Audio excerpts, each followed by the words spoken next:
Hey guys, tonight we're going to tackle something that's probably been in your head at least once today. Why humans even have sex.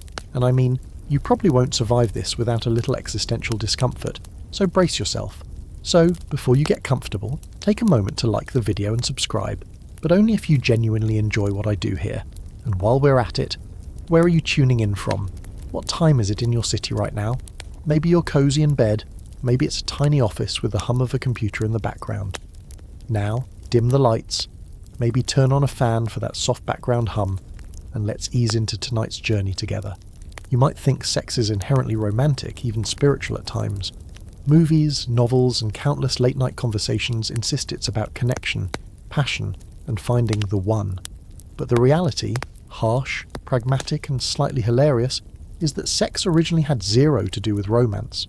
Nature didn't invent it to make you feel butterflies or swoon over someone's smile. Nope. It was all about survival. Plain, messy, repetitive survival. Think of it like a biological to-do list. Step 1, exist. Step 2, make copies of yourself. Step 3, hope those copies survive long enough to do the same. And the mechanism that helped accomplish that, sex. In the beginning, life was simple, or deceptively so. Single-celled organisms drifted in oceans and ponds, reproducing by splitting in two, a process called binary fission. Imagine you wake up, clone yourself, and ta-da, you have a mini-you without needing anyone else. Life had found an efficient system, but there was a problem. Identical copies aren't very adaptable. If the environment changed suddenly, a clone army could collapse overnight. That's where sex waltzed onto the scene. By swapping tiny snippets of DNA with another organism, suddenly offspring weren't exact copies, they carried variation, a secret recipe for survival. In other words, sex wasn't about romance. It was a clever evolutionary hack to hedge bets against an unpredictable world. And it gets weirder.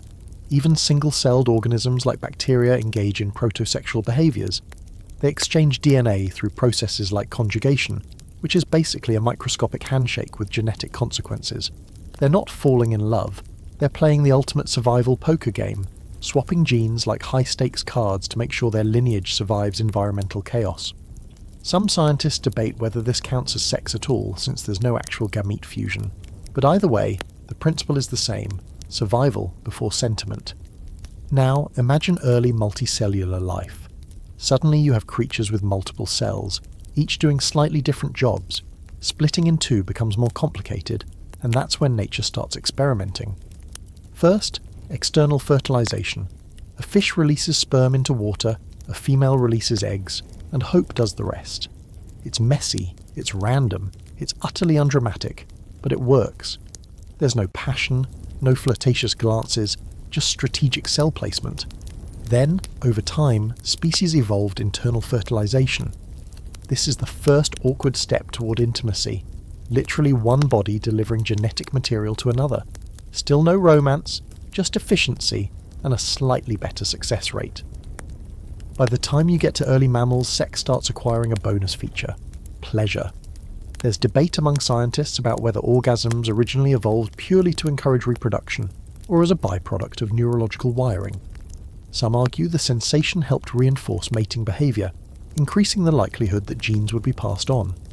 Others suggest it's a coincidence, a quirky evolutionary side effect. Either way, humans inherit that bonus, which explains why you can experience euphoria without any immediate reproductive payoff. It's nature's weird way of saying, hey, keep doing this, it works for the species. Quirky side fact: in some species, sex happens purely for pleasure with zero reproductive purpose.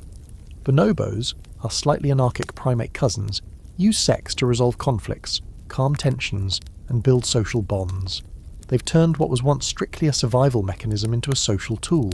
You might call it nature's stress ball, or perhaps primate diplomacy 101. This raises a bigger question.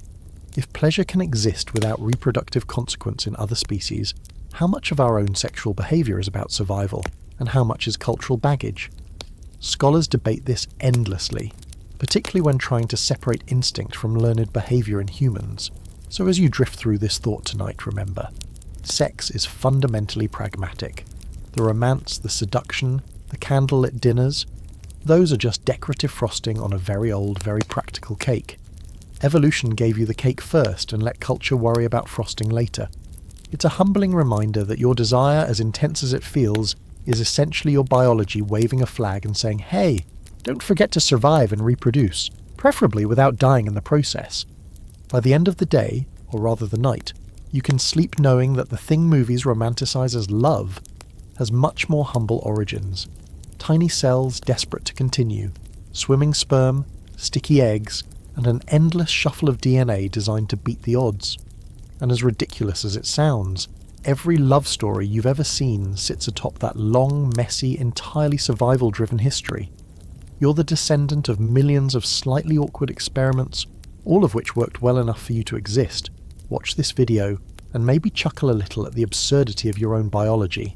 Now that you've got the brutal survival truth of sex under your belt, let's take a closer look at evolution's awkward blueprint. Picture the earliest multicellular organisms, floating in primordial oceans over 1 billion years ago.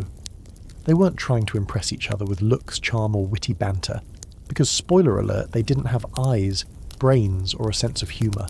Sex, in this early context, was purely functional. Swap genetic material, increase variability, and hope your offspring survive environmental chaos. The interesting part: evolution didn't hand out an instruction manual. Every tweak, every mutation, every bizarre adaptation was trial and error, a process that's messy, random, and occasionally horrifying if you're imagining it from a human perspective. Here's a fact that makes this extra strange. The very first sexual reproduction wasn't even male versus female. Some of the earliest sexual systems were isogamous, meaning the gametes were identical in size and function. There were no sperm or egg, no gender roles, just two cells exchanging parts to mix up their DNA. You could call it the universe's first awkward handshake. Not particularly elegant, but extremely effective. From an evolutionary standpoint, it's genius. Diversity increased, disease resistance improved, and lineages became more adaptable, all without romance, flirting, or emotional attachment. Nature was being efficient, like a minimalist programmer who doesn't waste resources on extra graphics or user interface. Now let's throw a curveball. Single-celled organisms, like bacteria, actually demonstrate behaviours that resemble sexual strategies, even though they're microscopic and oblivious to human concepts of mating. Conjugation, for example, is when one bacterium forms a tiny bridge to another and transfers DNA.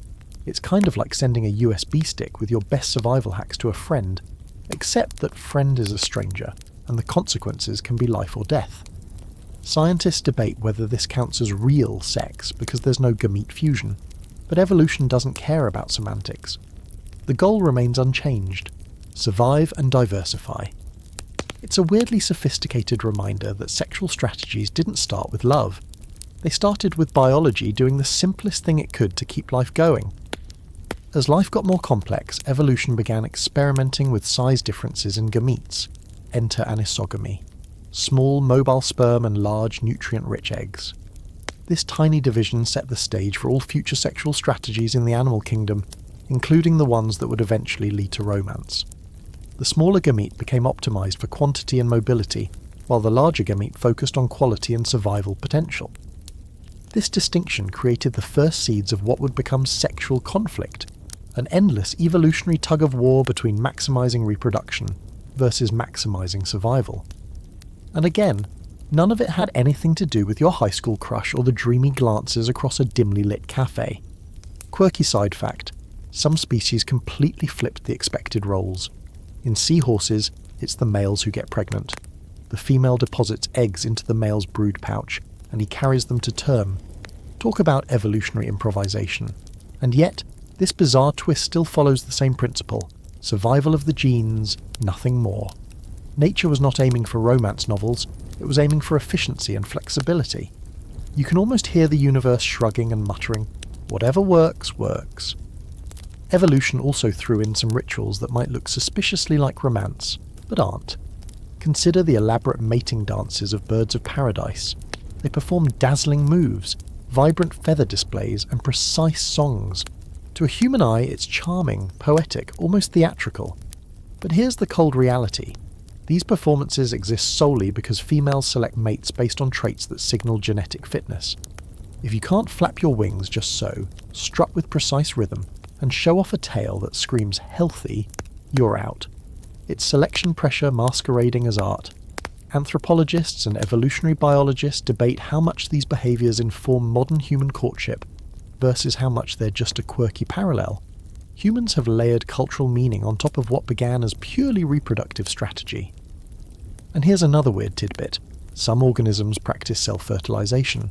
Certain plants, and even some animals, can reproduce without a partner at all. From an efficiency standpoint, this is brilliant. It guarantees reproduction in isolation, but it comes with long-term costs. Reduced genetic diversity increases vulnerability to disease and environmental change. Evolution seems to love these trade-offs, keeping strategies in play that are good enough without being perfect. This illustrates a critical point about sexual evolution. It's messy, it's opportunistic, and it often prioritizes survival over elegance, or romance. By the time you reach early vertebrates, you see a clear pattern. Sex became a tool, a process optimized for survival, with layers of complexity added over millions of years. Organs, gamete differentiation, behavioral displays, all of it evolved not to seduce or bond romantically, but to maximize reproductive success. Pleasure, attraction, and attachment were incidental, side effects that would only later be co-opted by the human brain to create what we think of as love. And yet these ancient strategies are still with us, coded deep into our DNA, influencing behaviors we barely understand. You're literally carrying a billion-year-old survival strategy in your pelvis and your hormones. So, as you settle further into your blanket and maybe let your mind wander a little, think about this. Your sexual instincts, desires, and even quirks aren't new inventions.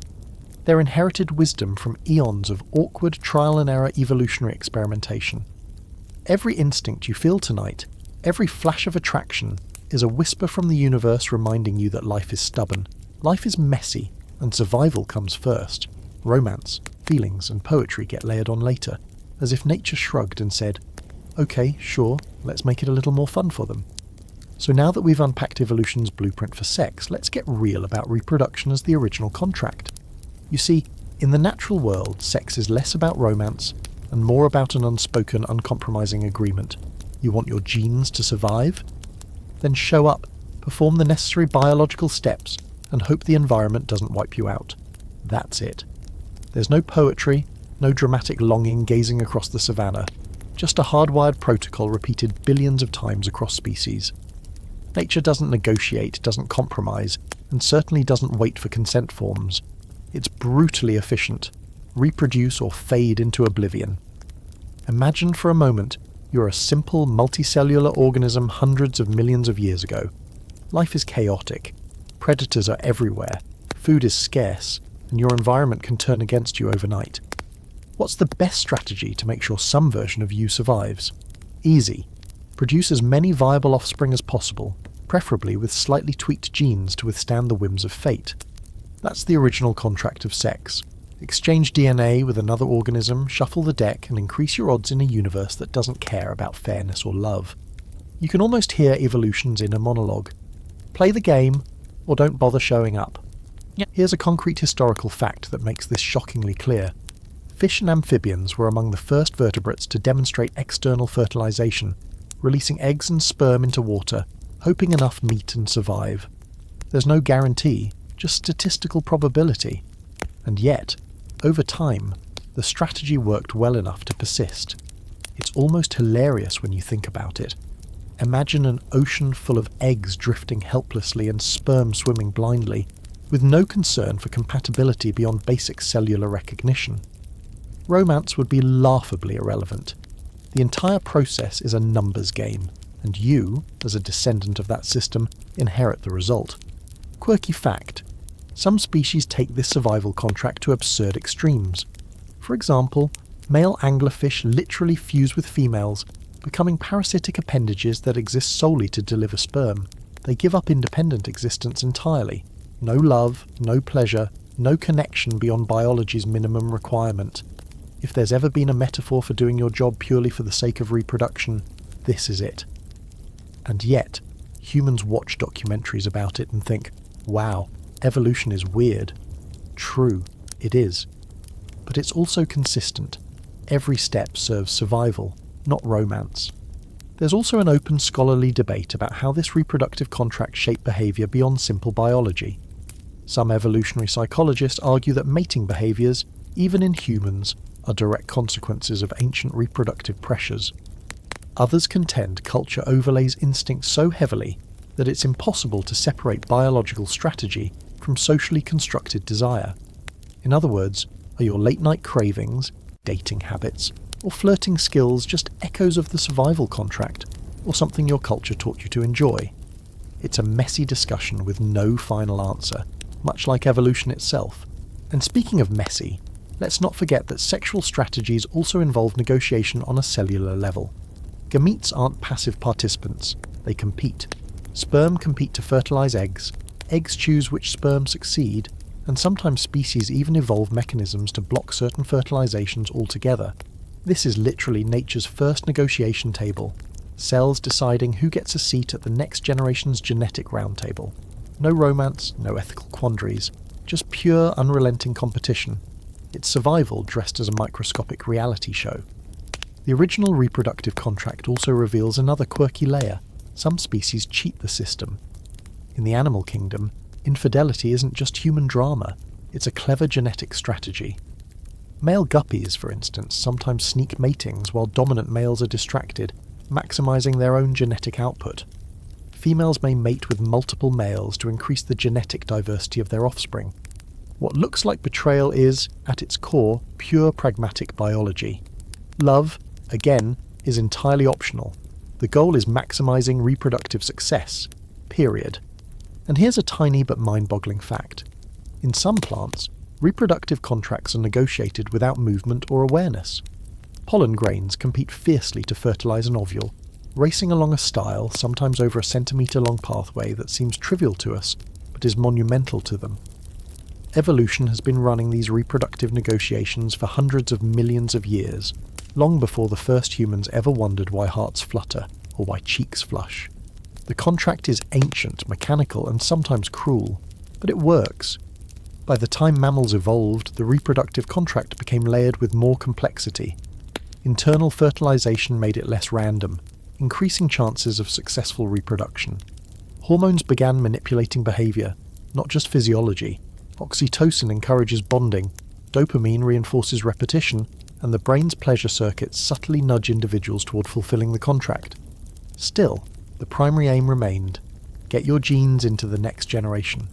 Any social or emotional layering is a clever byproduct, not the original plan. So, as you curl up and maybe let your eyelids droop, reflect on this. Every instinct you feel, every urge or desire, is a whisper from millions of years of evolutionary contracts. Your pleasure, your social flirting, your complex emotions, they're all decorators on a system designed first and foremost for survival. Romance, that came later. The contract, that was here from the beginning, relentless, uncompromising, and oddly beautiful in its simplicity. You are, in a very literal sense, living proof of the oldest agreement in life. Survive, reproduce, and let the next generation figure it out. Let's rewind even further for a moment and consider a world without sex at all, where asexual life forms thrived. You might think that sex is a given, an inevitable part of life, but it wasn't always necessary. In fact, for billions of years, organisms reproduced perfectly well without it. Single-celled bacteria, archaea, and even some multicellular organisms relied on simple division.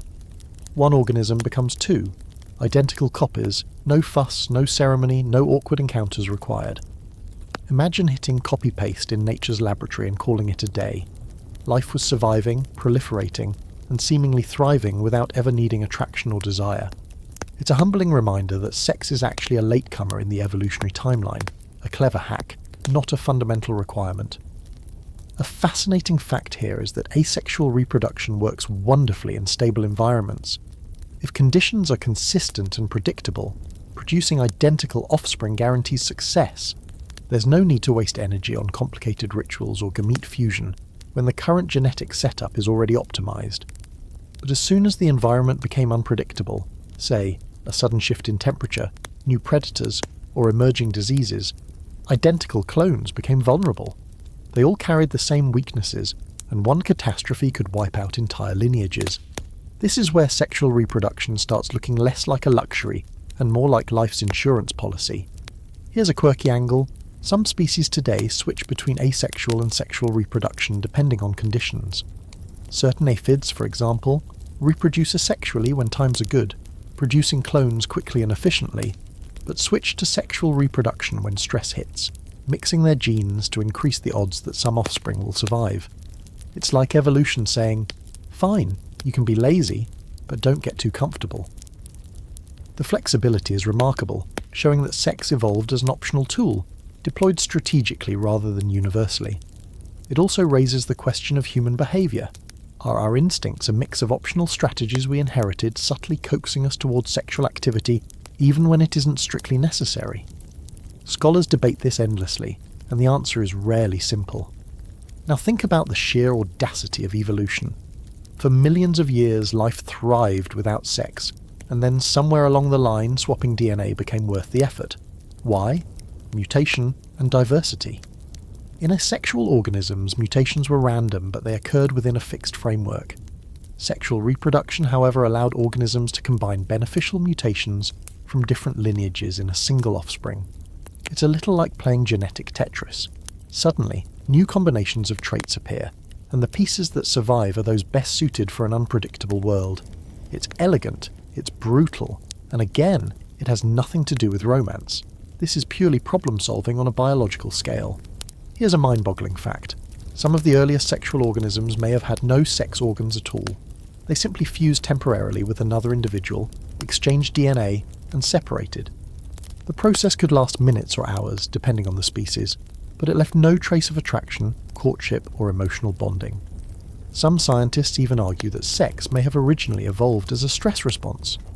When environmental conditions were harsh, exchanging DNA could repair damaged cells or help organisms cope with threats.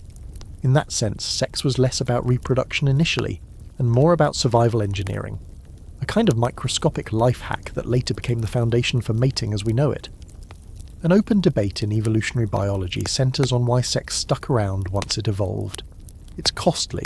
You invest energy finding a mate, producing gametes, and ensuring fertilization, and there's always a risk of failure or predation. Yet sex dominates in most complex life forms. Some researchers suggest that the benefits of genetic diversity outweigh the costs, giving sexually reproducing species a better long-term survival rate.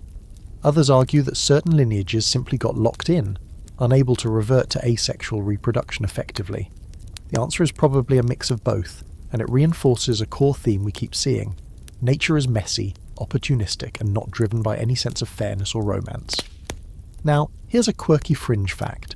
Some rotifers, tiny freshwater animals, have reportedly abandoned sex for tens of millions of years, surviving asexually with almost no genetic recombination. They defy the assumption that sexual reproduction is always superior.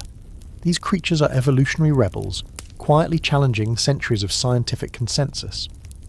But they're the exception, not the rule, reminding us that evolution tolerates alternatives. It doesn't demand conformity. Survival comes first, diversity second, and feelings completely optional. By now, you can see a pattern. Sex wasn't invented for love, pleasure, or emotional bonding. It was a solution to a problem, an ingenious way for life to deal with change, mutation, and environmental chaos. And even though we humans have layered romance, attraction, and cultural rituals on top, the underlying machinery remains stubbornly ancient. Every instinct, every hormonal surge, every pattern of sexual behaviour you notice tonight is a whisper from billions of years of biological trial and error. It's the ultimate reminder that life's priorities are simple and relentless. Survive, adapt, and make sure your genes get a chance at tomorrow. So as you sink deeper into your pillow, consider the strangeness of it all. For most of Earth's history, sex wasn't necessary. It was a clever innovation, a strategic gamble, a tool.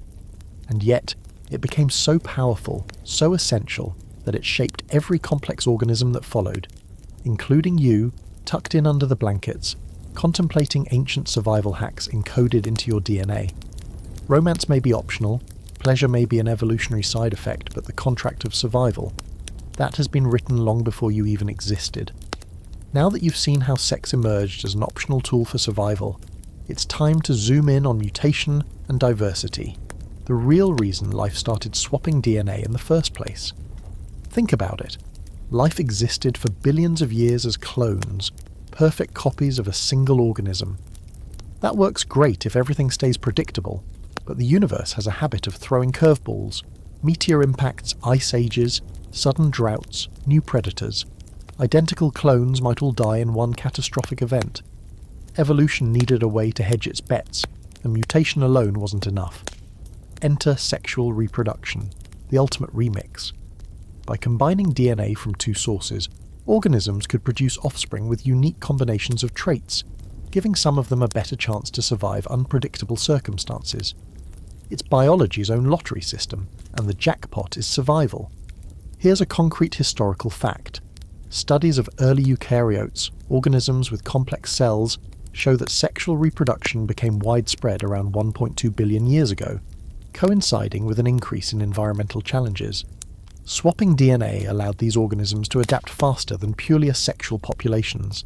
In a way, sex was life's way of saying, if one plan fails, try a new combination, which is simultaneously elegant and terrifying when you realize how much of this process is blind trial and error.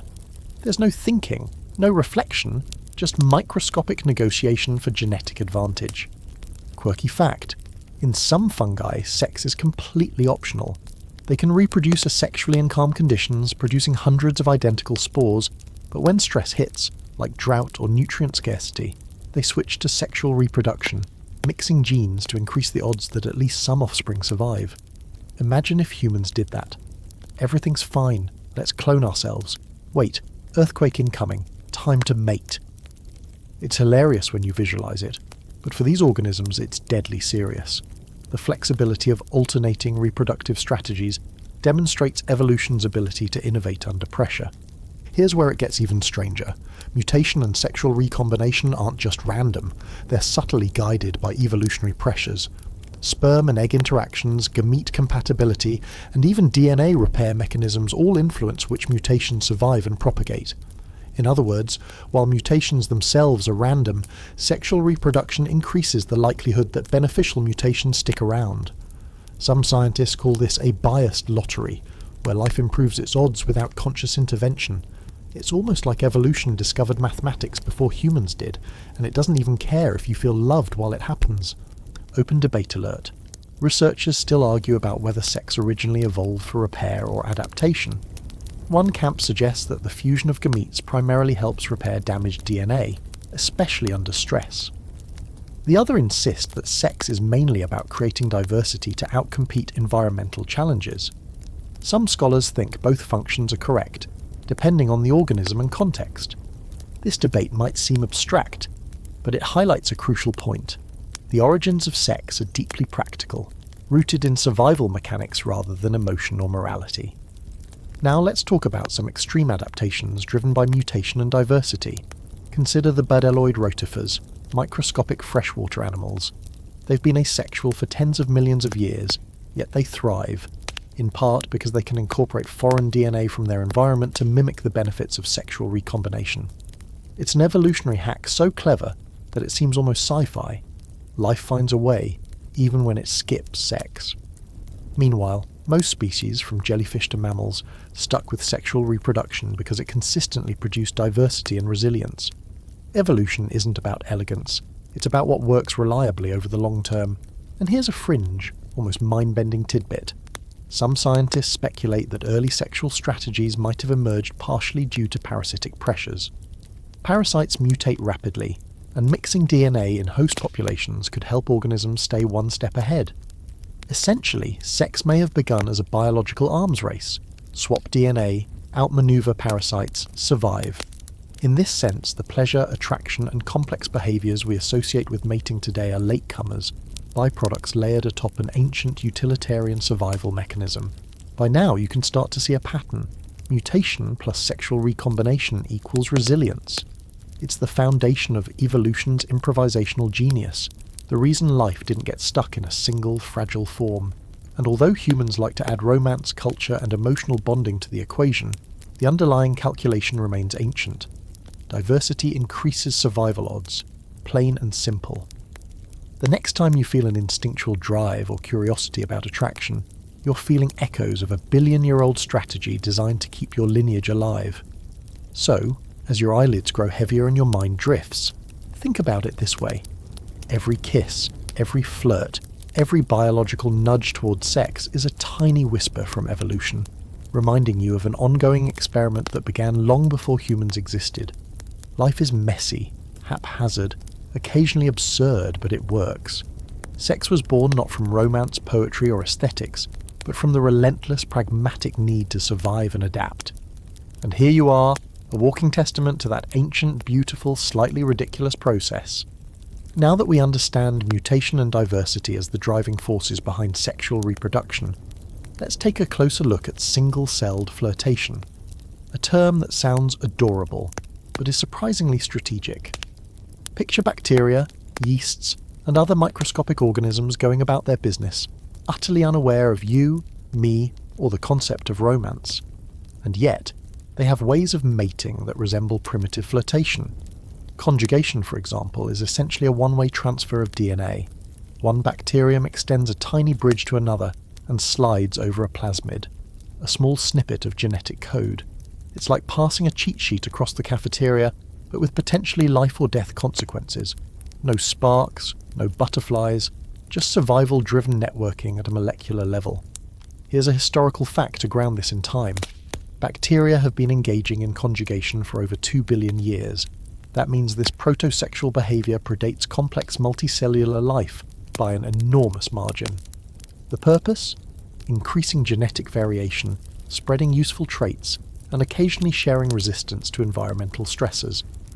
Imagine a bacterial colony facing a sudden flood of toxins. The individuals that have participated in these microscopic exchanges are better equipped to survive. You can almost picture it as a secret society of tiny cells, quietly scheming to outlast catastrophe. Quirky fact, some bacteria will actually choose partners based on compatibility. It's not conscious choice, obviously, but genetic markers determine which cells can successfully exchange DNA. Cells that are too similar are rejected. Cells with complementary genes get a chance to share information. In other words, even at the tiniest scales, evolution is running a matchmaking service purely for survival.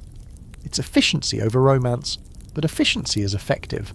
Some biologists call it love at the microbial level, though it's more like a contractual handshake with microscopic consequences. Here's an open debate. How much of these behaviours in unicellular organisms can even be considered sexual? Some researchers argue that because there's no fusion of gametes and no specialised reproductive structures, these exchanges aren't truly sex. Others counter that the genetic recombination achieved by conjugation fulfills the core evolutionary purpose of sexual reproduction, producing variation. The debate might seem semantic, but it underscores a larger point.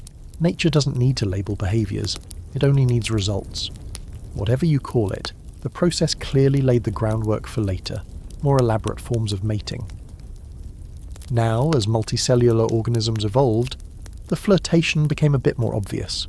Yeast, for example, release chemical signals called pheromones to attract compatible mates. Cells grow projections toward one another, merge, and exchange genetic material. If that sounds eerily like dating rituals, that's because, on a microscopic level it is, but stripped of emotion. Survival comes first. Pleasure, bonding, or romantic sentiment? Non-existent. It's biology at its most utilitarian. Sense the compatible mate, connect, share DNA, and move on. A fringe but fascinating tidbit. Some ciliates, tiny single-celled protozoa, can switch mating types depending on environmental conditions. One day they might be compatible with one type of partner, the next day with another. It's like constantly updating your dating profile to maximize reproductive success. Evolutionary biology textbooks often gloss over this, but it's an ingenious example of flexibility and adaptability. Again, the goal is survival, not love, and it works spectacularly. By the time you reach early multicellular life, these proto-flirtations evolve into more complex behaviours. Sexual reproduction becomes more structured, gametes differentiate into sperm and eggs, and internal or external fertilization begins. Still, the roots of these behaviours are micro-level strategies for survival: chemical signalling, selective compatibility, and genetic exchange. In other words, the flirting you're reading about in textbooks today started as a very literal survival tactic at a microscopic scale. Its evolution showing off its creativity long before humans ever considered romance. So as you drift deeper into this narrative, think about the microscopic dates happening in ponds, soil and oceans billions of years ago. These tiny organisms, oblivious to poetry or passion, laid the foundation for every sexually reproducing species, including us. Every attraction, instinct and hormonal nudge you feel is an echo of those ancient, highly strategic interactions. Microbial flirtation may seem quaint or even humorous, but it's one of evolution's most enduring and effective innovations, a reminder that sex began as necessity, not sentiment, and has been quietly shaping life ever since. Now that we've peeked at microscopic flirtation, let's glide into the fascinating transition from external to internal fertilization, a pivotal step in the history of sex that shows just how evolution gradually increased intimacy without ever intending romance. Early fish and amphibians relied mostly on external fertilization. The male released sperm into the surrounding water, while the female simultaneously released eggs. The process was chaotic, random, and often brutal in its inefficiency. Thousands of eggs might be laid, millions of sperm released, and yet only a tiny fraction would result in viable offspring. There was no strategy beyond sheer numbers, and no concern for emotional connection, just statistical survival in liquid form.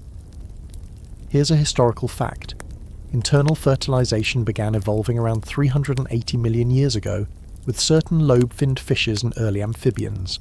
These species developed structures to deliver sperm directly to the eggs inside the female's body. The result?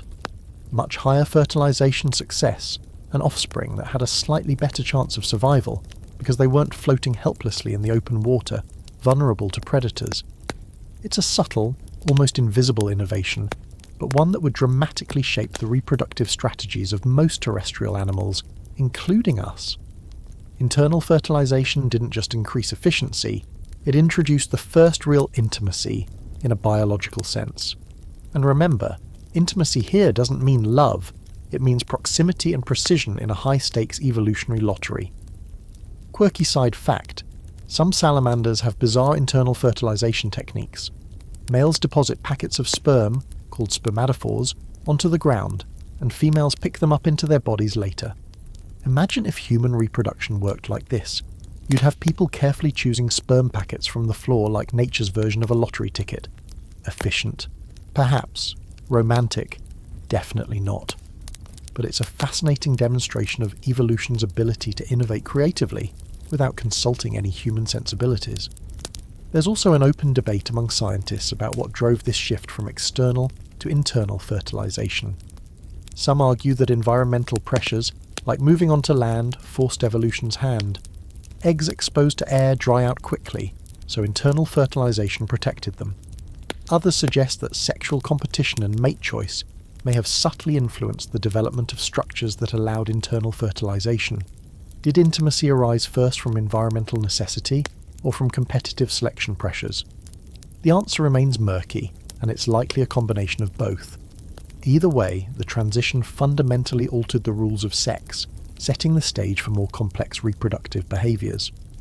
By this stage, evolution had layered additional consequences on reproduction.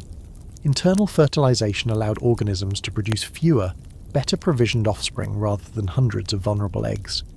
This introduced the first concept of parental investment. The organism needed to protect not just its own survival, but the survival of a small number of carefully nurtured young. From a biological perspective, it's a massive shift in strategy. Reproduction was no longer just a numbers game. It became a more calculated, higher-stakes investment.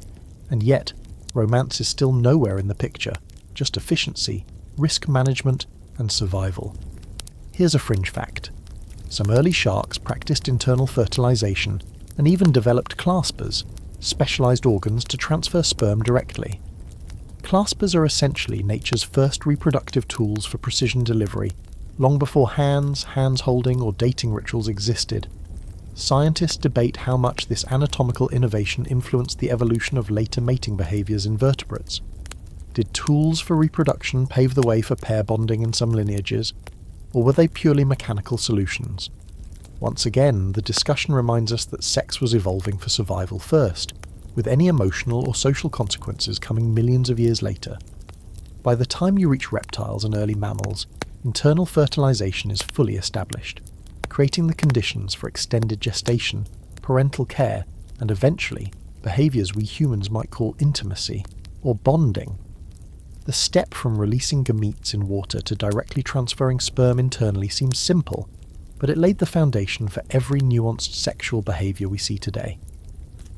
What started as a messy, external lottery became a controlled, precise strategy that not only maximised reproductive success, but also enabled new social and behavioural complexities.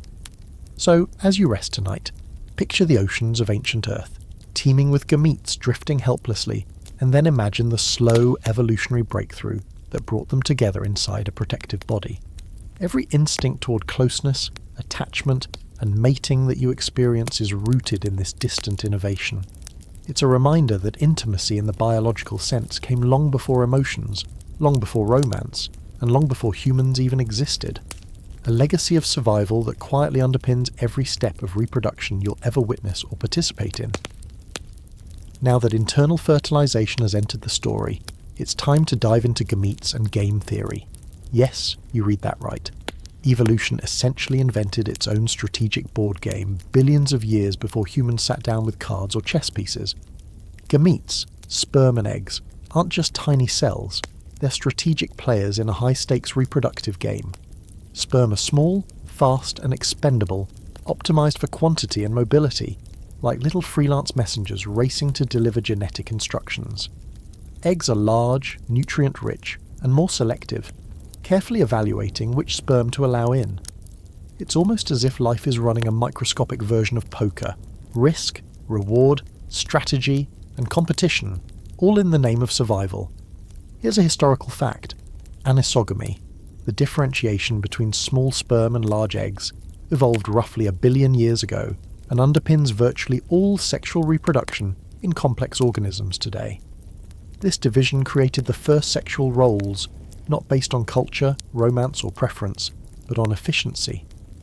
The smaller gametes, numerous and mobile, maximize the chances of reaching an egg, while larger gametes invest in the survival of whatever offspring result. Every organism that reproduces sexually since then inherits this fundamental asymmetry, which ultimately influences everything from mating behaviour to parental investment. It's nature's first assignment of responsibilities: sperm, go hustle; egg, choose wisely. Quirky fact: in some species the stakes get ridiculously competitive. Certain species of nematodes, for example, produce sperm that can literally displace rival sperm inside the female's reproductive tract. It's like a microscopic battle royale where winning guarantees genetic survival and losing means extinction for that particular lineage. The level of strategy and competition encoded at the cellular level is staggering and utterly devoid of romance. Imagine if human dating worked like that, a literal fight to the finish inside the uterus. Nature has a sense of humour, but it's ruthless. There's an open scholarly debate here as well. Some biologists argue that gametes are not purely strategic, they're also constrained by physical and chemical limitations, so much of the game theory we observe is emergent rather than planned. Others insist that evolution fine-tuned these mechanisms over millions of years to optimize reproductive success, meaning there is a kind of strategic inevitability. Either way, the game is played, and the rules favour survival, not companionship. This debate shows how much of what we consider instinct is a coded strategy shaped over eons, operating below any conscious awareness. Another fascinating aspect is egg selectivity. Eggs aren't passive. They actively choose sperm in many species. Chemical signalling determines which sperm can fertilize them, ensuring better compatibility or genetic diversity. In other words, the egg is running its own evaluation, making choices that maximize survival potential. This creates a subtle tension. Sperm are racing to reach the egg, while eggs are assessing and selecting. It's a game of chance, skill, and compatibility played at the microscopic level, long before humans invented dating apps or matchmaking services. Quirky fringe fact: some species, like certain fish, can even store sperm from multiple males over time, and choose which one fertilizes their eggs later. That's like holding a collection of potential partners in a biological waiting room, picking the one that's most advantageous for the next generation. And again, there's no romance involved, it's purely strategy and survival. These extreme tactics illustrate that sexual reproduction evolved as a sophisticated, adaptive game long before any concept of love existed. By the time mammals evolved, the basic game theory of gametes had been perfected. Numerous sperm compete to fertilize a limited number of high-investment eggs, while eggs maximize the genetic quality of their offspring. Later adaptations like internal fertilization, hormonal signaling, and parental investment built on this foundation. The microscopic game of survival and strategy became the blueprint for complex sexual behavior, which humans eventually layered with emotion, bonding, and romance, but only millions of years later. So as you lie under your blanket tonight, think of yourself as the descendant of billions of microscopic poker games, chemical negotiations, and cellular competitions. Every attraction, instinct, and reproductive urge you experience is an echo of this ancient strategic game.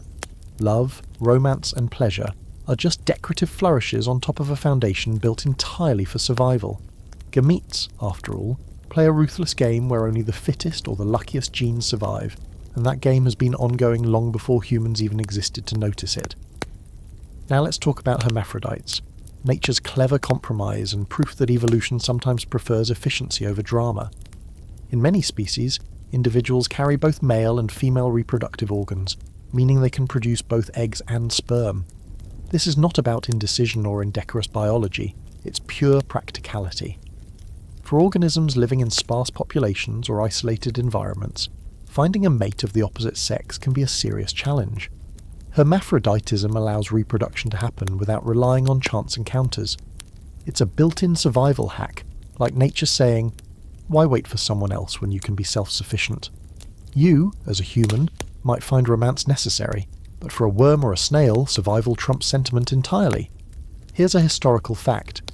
Hermaphroditism is ancient, appearing in some of the earliest multicellular animals like flatworms. These creatures could self-fertilize if no partners were available, or exchange gametes when another individual was nearby. In both cases, the goal was simple: ensure that genetic material survives into the next generation. Self-fertilization carries risks, like reduced genetic diversity, but sometimes it's the best option in an unpredictable environment. Evolution isn't about elegance, it's about making the best of a messy situation, and hermaphroditism is a perfect example. Quirky fact: some hermaphroditic species engage in a practice called penis fencing. Yes, actual fencing. Certain flatworms duel, attempting to inject sperm into the other, while avoiding being fertilized themselves. The loser becomes the mother carrying the offspring. It's brutal, bizarre, and entirely survival-driven. And here's the kicker: there's no romance, no emotional drama, just a high-stakes game of reproductive one-upmanship. If you ever thought your dating life was complicated, imagine fighting with a tiny worm over who gets to carry the kids. Evolution has a sharp sense of humour, but it's efficient. There's an open scholarly debate about why hermaphroditism is maintained in some lineages and not others. Some researchers argue it evolved to maximise reproductive success in low-density populations, while others suggest it's a flexible strategy to respond to environmental stress. Both are likely true in different contexts, highlighting evolution's opportunistic nature. It favours solutions that work, even if they seem strange or extreme to human sensibilities. Flexibility, efficiency, and survival come before any idea of romance or pleasure. Hermaphroditism also shows up in plants, which often have both male and female reproductive organs within a single flower. This allows them to self-pollinate when pollinators are scarce, but still cross-pollinate when opportunities arise. From an evolutionary perspective, it's brilliant. The organism ensures reproduction, maximizes genetic diversity when possible, and minimizes wasted effort. And yes, it's happening all around us every time flowers bloom, completely unaware of any human ideas of attraction or courtship. A fringe but fascinating fact: some species, like certain fish, can switch sexes during their lifetime. Clownfish are a famous example. The dominant individual in a group becomes female, while the others remain male. This flexibility is a masterstroke of evolutionary strategy. If the female dies, the social hierarchy adjusts to ensure reproduction continues uninterrupted. There's no romance, no concept of true love, just an unflinching commitment to survival and gene propagation. By the time you reach vertebrates and mammals, hermaphroditism becomes less common, but still informs our understanding of reproductive flexibility. The existence of these strategies demonstrates that sex isn't a fixed ritual, it's an adaptive toolkit. Organisms will optimize their reproductive roles based on environmental pressures, population density, and survival needs. And as humans, we inherit instincts shaped by millions of years of experimentation, including strategies for both mating and adaptation, even if most of us never contemplate self-fertilization or penis fencing in our lives. So tonight, as you sink into your blanket and let your mind wander, picture those ancient flatworms dueling for reproductive dominance, or a flower deciding between self-pollination and cross-pollination. Hermaphroditism is evolution's reminder that survival often trumps complexity, romance, or aesthetics. It's about doing whatever it takes to ensure the next generation exists, perfectly pragmatic and sometimes hilarious, a strategy layered deep in your DNA, even if your love life is delightfully complicated. Now that you understand hermaphrodites and survival-driven flexibility, let's turn our attention to the rise of rituals before romance, those early mating displays that might look cute, elaborate, or even seductive, but were originally nothing more than survival strategies. Imagine yourself as a prehistoric creature on a quiet forest floor or a murky riverbank, where being noticed by a potential mate could mean the difference between passing on your genes or fading into extinction. Early animals couldn't send texts, sing songs, or write love letters, but evolution still found a way to advertise reproductive fitness. Dances, songs, and colourful displays weren't meant to charm you. They were practical signals.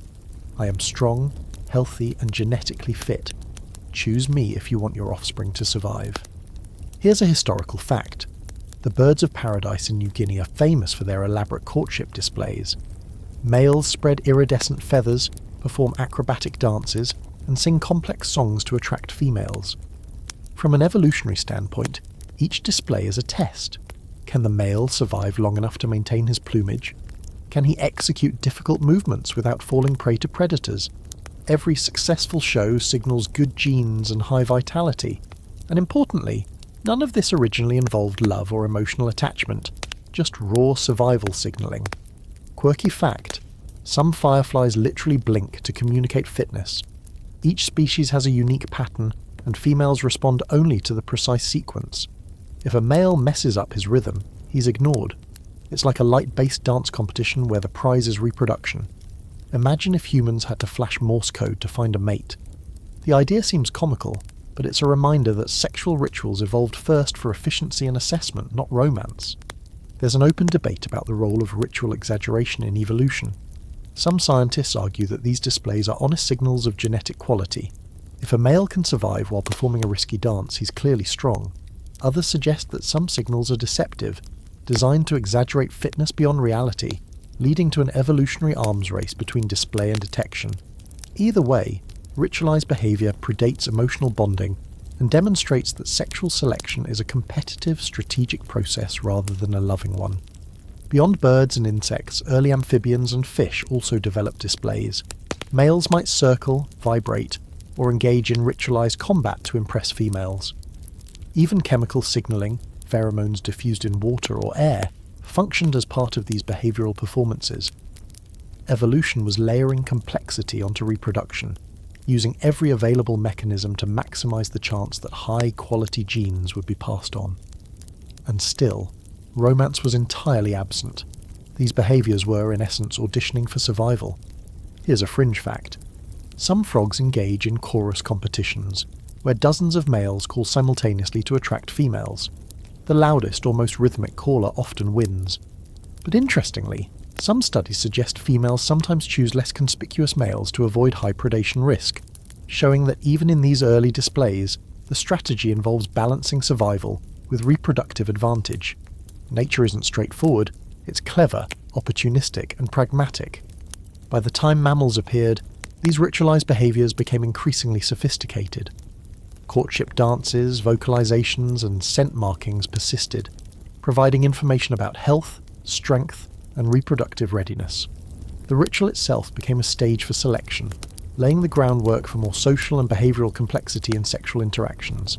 It's easy to look back and interpret dances, displays, or bright feathers as romance, But evolution had a far more utilitarian goal: identify and propagate the best genes. Pleasure, attraction, and bonding were optional add-ons that humans and a few other species would later layer on top. So tonight, as you let your thoughts wander into forests, rivers, and swamps of a prehistoric world, imagine those ancient rituals playing out like survival theatre. Every leap, blink, song, or dance was a calculated move in nature's game, a strategy for passing on DNA long before romance ever existed. The intricate displays you might romanticize in birds, insects, or frogs were not love stories. They were efficiency strategies, survival tactics, and early glimpses of the complex sexual behavior that would, millions of years later, allow humans to wonder about feelings, passion, and connection. Now that we've explored early rituals, let's talk about the rise of sexual selection, a principle so powerful that it turned survival into a competitive spectacle long before romance ever entered the picture. Sexual selection occurs when certain traits increase an individual's reproductive success, even if those traits don't help survival directly. Picture a male peacock with a gigantic, gaudy tail. That tail makes him more visible to predators, harder to move, and energetically costly to maintain. From a purely survival standpoint, it's a liability. Yet females prefer him because the extravagance signals health and good genes. The peacock's tail is evolution's way of saying, if I can survive with this ridiculous appendage, my offspring will inherit strong, resilient genes. Survival is still the goal, but now it comes wrapped in competitive display. Here's a historical fact. Charles Darwin first formalized sexual selection in the 19th century, distinguishing it from natural selection. Natural selection favors traits that help survival, while sexual selection favors traits that help you outcompete rivals for mates. Bright colors, elaborate songs, or aggressive behaviors might not help you dodge predators, but they increase reproductive success. And crucially, sexual selection works in parallel with natural selection, meaning a balance is always at play. Organisms are navigating a two-pronged evolutionary gauntlet. Survive long enough to reproduce, then outperform competitors to ensure your genes are chosen. Romance is nowhere required. It's about strategy, not sentiment. Quirky fact: some birds, like bowerbirds, take this to hilarious extremes. Male bowerbirds build elaborate structures called bowers and decorate them with sticks, shells, or even bits of plastic. The females inspect the bower carefully, sometimes rejecting a mate for a crooked stick or poorly arranged objects. It's like interior decorating meets evolutionary strategy, entirely absurd from a human perspective, but highly effective in its original purpose, signaling fitness. And again, this has nothing to do with romance. It's all about outcompeting other males and being chosen for reproductive success. Open debate. Scientists argue about how much sexual selection drives speciation versus natural selection. Some researchers believe sexual selection can rapidly exaggerate traits, pushing populations apart and eventually creating new species. Others argue natural selection keeps sexual selection in check, preventing overly extravagant traits from becoming liabilities. Either way, the process highlights that reproduction isn't just survival, it's a competitive, strategic dance that has been shaping life for hundreds of millions of years. Love, emotions, and bonding are optional decorations layered on a very old, very pragmatic system. Sexual selection also explains some extreme behaviors and adaptations. Male fiddler crabs, for instance, wave an oversized claw to attract females. That claw is cumbersome and slows them down in fights or escapes, but it works as a display of fitness. Similarly, in some insects, males develop weapons like enlarged mandibles or horns to battle rivals, ensuring that only the strongest genes propagate. Across the animal kingdom, sexual selection turns reproduction into a showcase of resilience, strength, and strategy, none of which requires emotional attachment or romance. A fringe but fascinating fact: in some species of fish, sexual selection leads to males adopting multiple mating strategies. Some are flashy and dominant, others are sneaky satellites that intercept females without displays. Evolution experiments constantly, testing strategies for reproductive success. Romance doesn't exist here. The system only rewards effectiveness. In essence, sexual selection is a competitive theatre that predates human notions of attraction by millions of years, shaping anatomy, behaviour, and even social systems. By the time mammals appeared, sexual selection had sculpted a range of behaviours and traits, from ornamentation to ritualized combat, that increased reproductive success. It provided the raw material for more complex social structures and eventually emotional bonding. Yet, the initial impetus was purely competitive and practical. Who survives, who wins the mating game, and whose genes get passed on. Humans may wrap romance, love, and storytelling around reproduction today, but at its core, sexual selection was about survival, enhanced by strategy, spectacle, and clever adaptations. So tonight, as you sink deeper into your blankets and imagine the flamboyant tails, elaborate bowers, and waving claws of distant ancestors, remember, sexual selection is evolution's way of gamifying reproduction, long before love or emotion ever existed. The dances, displays, and competitions you observe in the animal kingdom aren't romantic tales, they're survival strategies, honed over millions of years to maximize reproductive success. And as a human, your instincts are an echo of this competitive ancient stage, layered with cultural meaning but still rooted in the relentless logic of genes trying to survive. Now that we've explored sexual selection, let's talk about why some creatures cheat. A topic that might sound scandalous, but is actually a deeply practical part of evolution. Infidelity isn't just a human problem, it's a strategy found throughout the animal kingdom, driven by the same logic that governs every other reproductive behaviour: maximize your genetic success. If an organism can pass on more of its genes without investing extra energy or resources, evolution gives it a free pass. Nature doesn't care about morality, loyalty, or heartbreak. It only rewards effectiveness. This means that what we often perceive as cheating is really just strategic biology in action. Here's a historical fact. In many bird species, females mate with multiple males even when paired with a social partner. Research shows that extra-pair copulations increase the genetic diversity and fitness of offspring. In other words, the female isn't being disloyal. She's hedging her bets, making sure at least some of her children inherit strong genes. From an evolutionary perspective, it's brilliant. Social bonds and pairings may exist, but genetic strategy often takes precedence. The emotions humans associate with fidelity are largely irrelevant in these ancient reproductive games. Quirky fact: male dunnocks, tiny British birds, sometimes form sneaky alliances where one male distracts the dominant male while another mates with the female.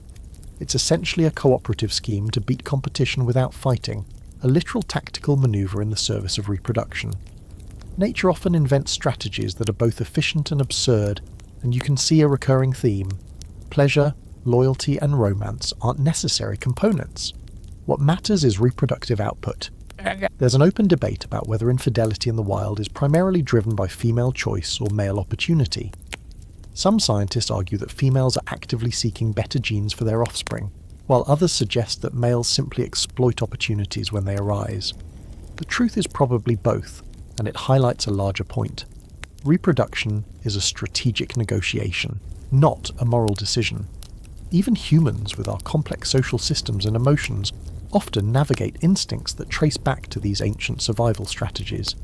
Beyond birds, mammals also exhibit reproductive cheating. Male lions, for example, may take over a pride and father offspring with females previously sired by the ousted males. Females in some primate species mate with multiple males to confuse paternity, reducing the risk of infanticide. Insects, fish, and even amphibians display similarly flexible strategies. The pattern is consistent: maximize reproductive success wherever possible, regardless of social contracts or emotional bonds. Cheating isn't betrayal, it's a survival tactic refined over millions of years, a fringe but fascinating fact. Some species, like certain fish and reptiles, have evolved mechanisms to store sperm for months or even years, giving them a delayed choice in fertilization. This allows females to selectively fertilize eggs with sperm from preferred partners long after mating occurred.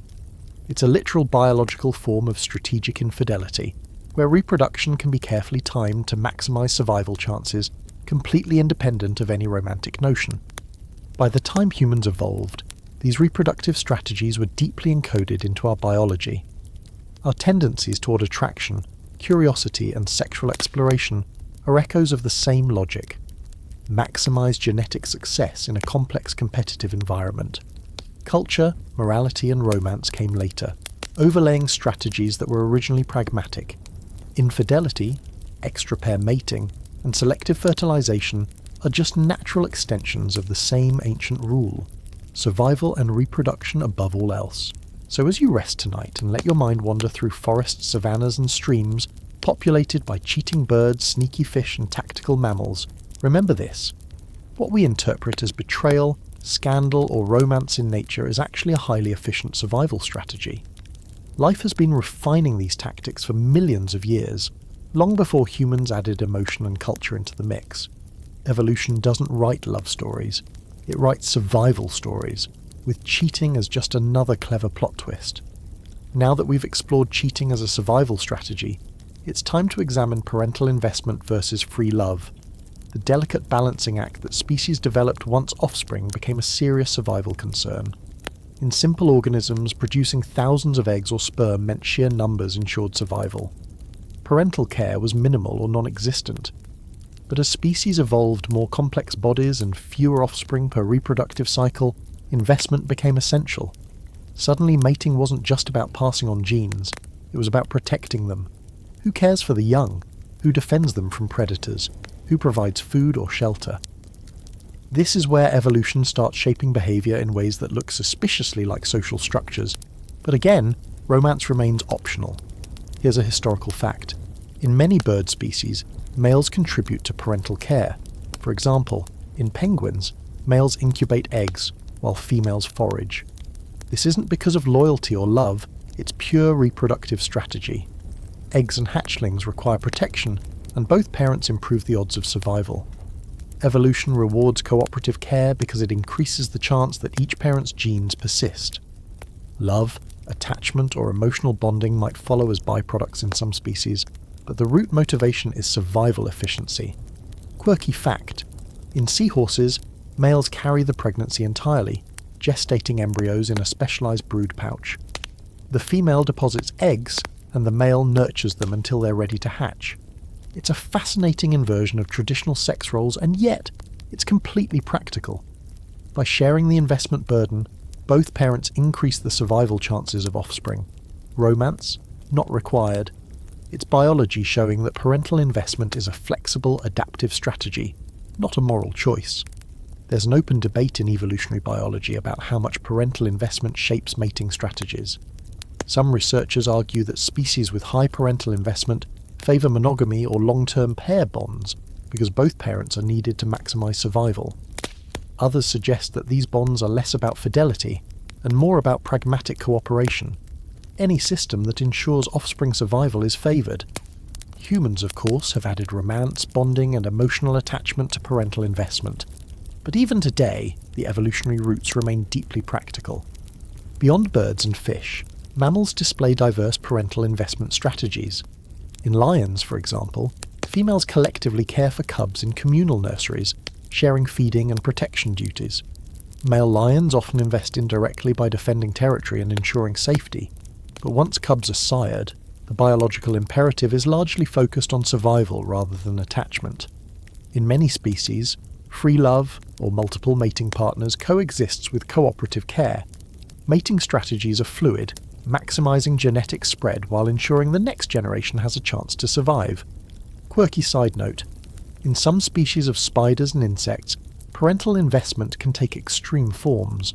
Certain female spiders guard egg sacs aggressively, sometimes sacrificing themselves if necessary to defend offspring. Males may contribute little or nothing beyond fertilization. The logic is clear: invest what ensures gene survival, and don't waste energy where it's unnecessary. This principle underlies countless species' reproductive strategies. By the time humans appeared, parental investment had already shaped behaviours related to bonding, cooperation, and social structure. The foundation for pair bonding, extended care, and emotional attachment existed because species with higher investment had better survival rates. Romance, love, and loyalty were added later, layering culture and emotion over a pre-existing framework built purely for strategic survival.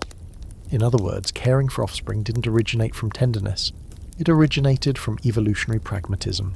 So tonight, as you nestle under your blanket, think about the parents in the wild. Penguins huddling in icy winds, seahorses carrying embryos in a pouch, spiders guarding fragile egg sacs. Every act of parental care, every cooperative strategy, is a testament to evolution's ruthless efficiency. Love may decorate the picture in humans, but the foundation of care, strategy, and investment comes from an ancient rule: maximize survival, protect your genes, and ensure the next generation thrives. Romance was optional, survival was mandatory. Now that we've unpacked parental investment, let's tackle a fascinating question: sex without pleasure. Did organisms ever reproduce with any form of enjoyment, or was it all purely survival-driven? The answer is both simple and mind-boggling. Orgasm as a reward likely evolved later as a mechanism to encourage mating, but initially sex was entirely pragmatic. Early sexual behaviours in invertebrates and vertebrates served one goal, passing on genes, and nothing else. Pleasure, bonding, or sensation didn't drive behaviour. The body's mechanics simply ensured that gametes met. The euphoria we humans experience during sex is essentially evolution's bonus feature, a motivational tool built on top of an ancient, purely functional system. Here's a historical fact. In mammals, the neural circuits that govern orgasm are closely tied to the hypothalamus and the limbic system, regions that also control survival behaviours such as feeding, stress responses, and social bonding. This suggests that sexual pleasure co-opted existing neurological pathways, repurposing them to reinforce behaviours crucial for reproduction. In other words, the pleasurable aspect of sex wasn't invented for romance. It was a clever evolutionary reinforcement to ensure cooperation in a complex reproductive system. Quirky fact: in some species of dolphins and bonobos, sexual activity occurs with little to no reproductive purpose. It's used for social bonding, conflict resolution, and even stress relief. These behaviours hint at pleasure as a tool for cohesion rather than reproduction. Imagine if humans could resolve disagreements purely through flirtation and orgasms. Evolution might have been onto something. Pleasure in these cases is a byproduct of neural architecture originally designed to encourage mating, showing that the line between survival and enjoyment is surprisingly flexible. An open scholarly debate exists about whether orgasm is strictly adaptive or a byproduct of other evolutionary processes. Some scientists argue that it evolved as a reinforcement mechanism, increasing the likelihood that individuals engage in sex and thereby successfully pass on genes. Others suggest it is merely an incidental consequence of neural wiring, with no direct evolutionary advantage. The debate continues, but either way, it underscores a critical point. The mechanics of sex came first, pleasure arrived later as an evolutionary incentive, and romance came even later on top of that.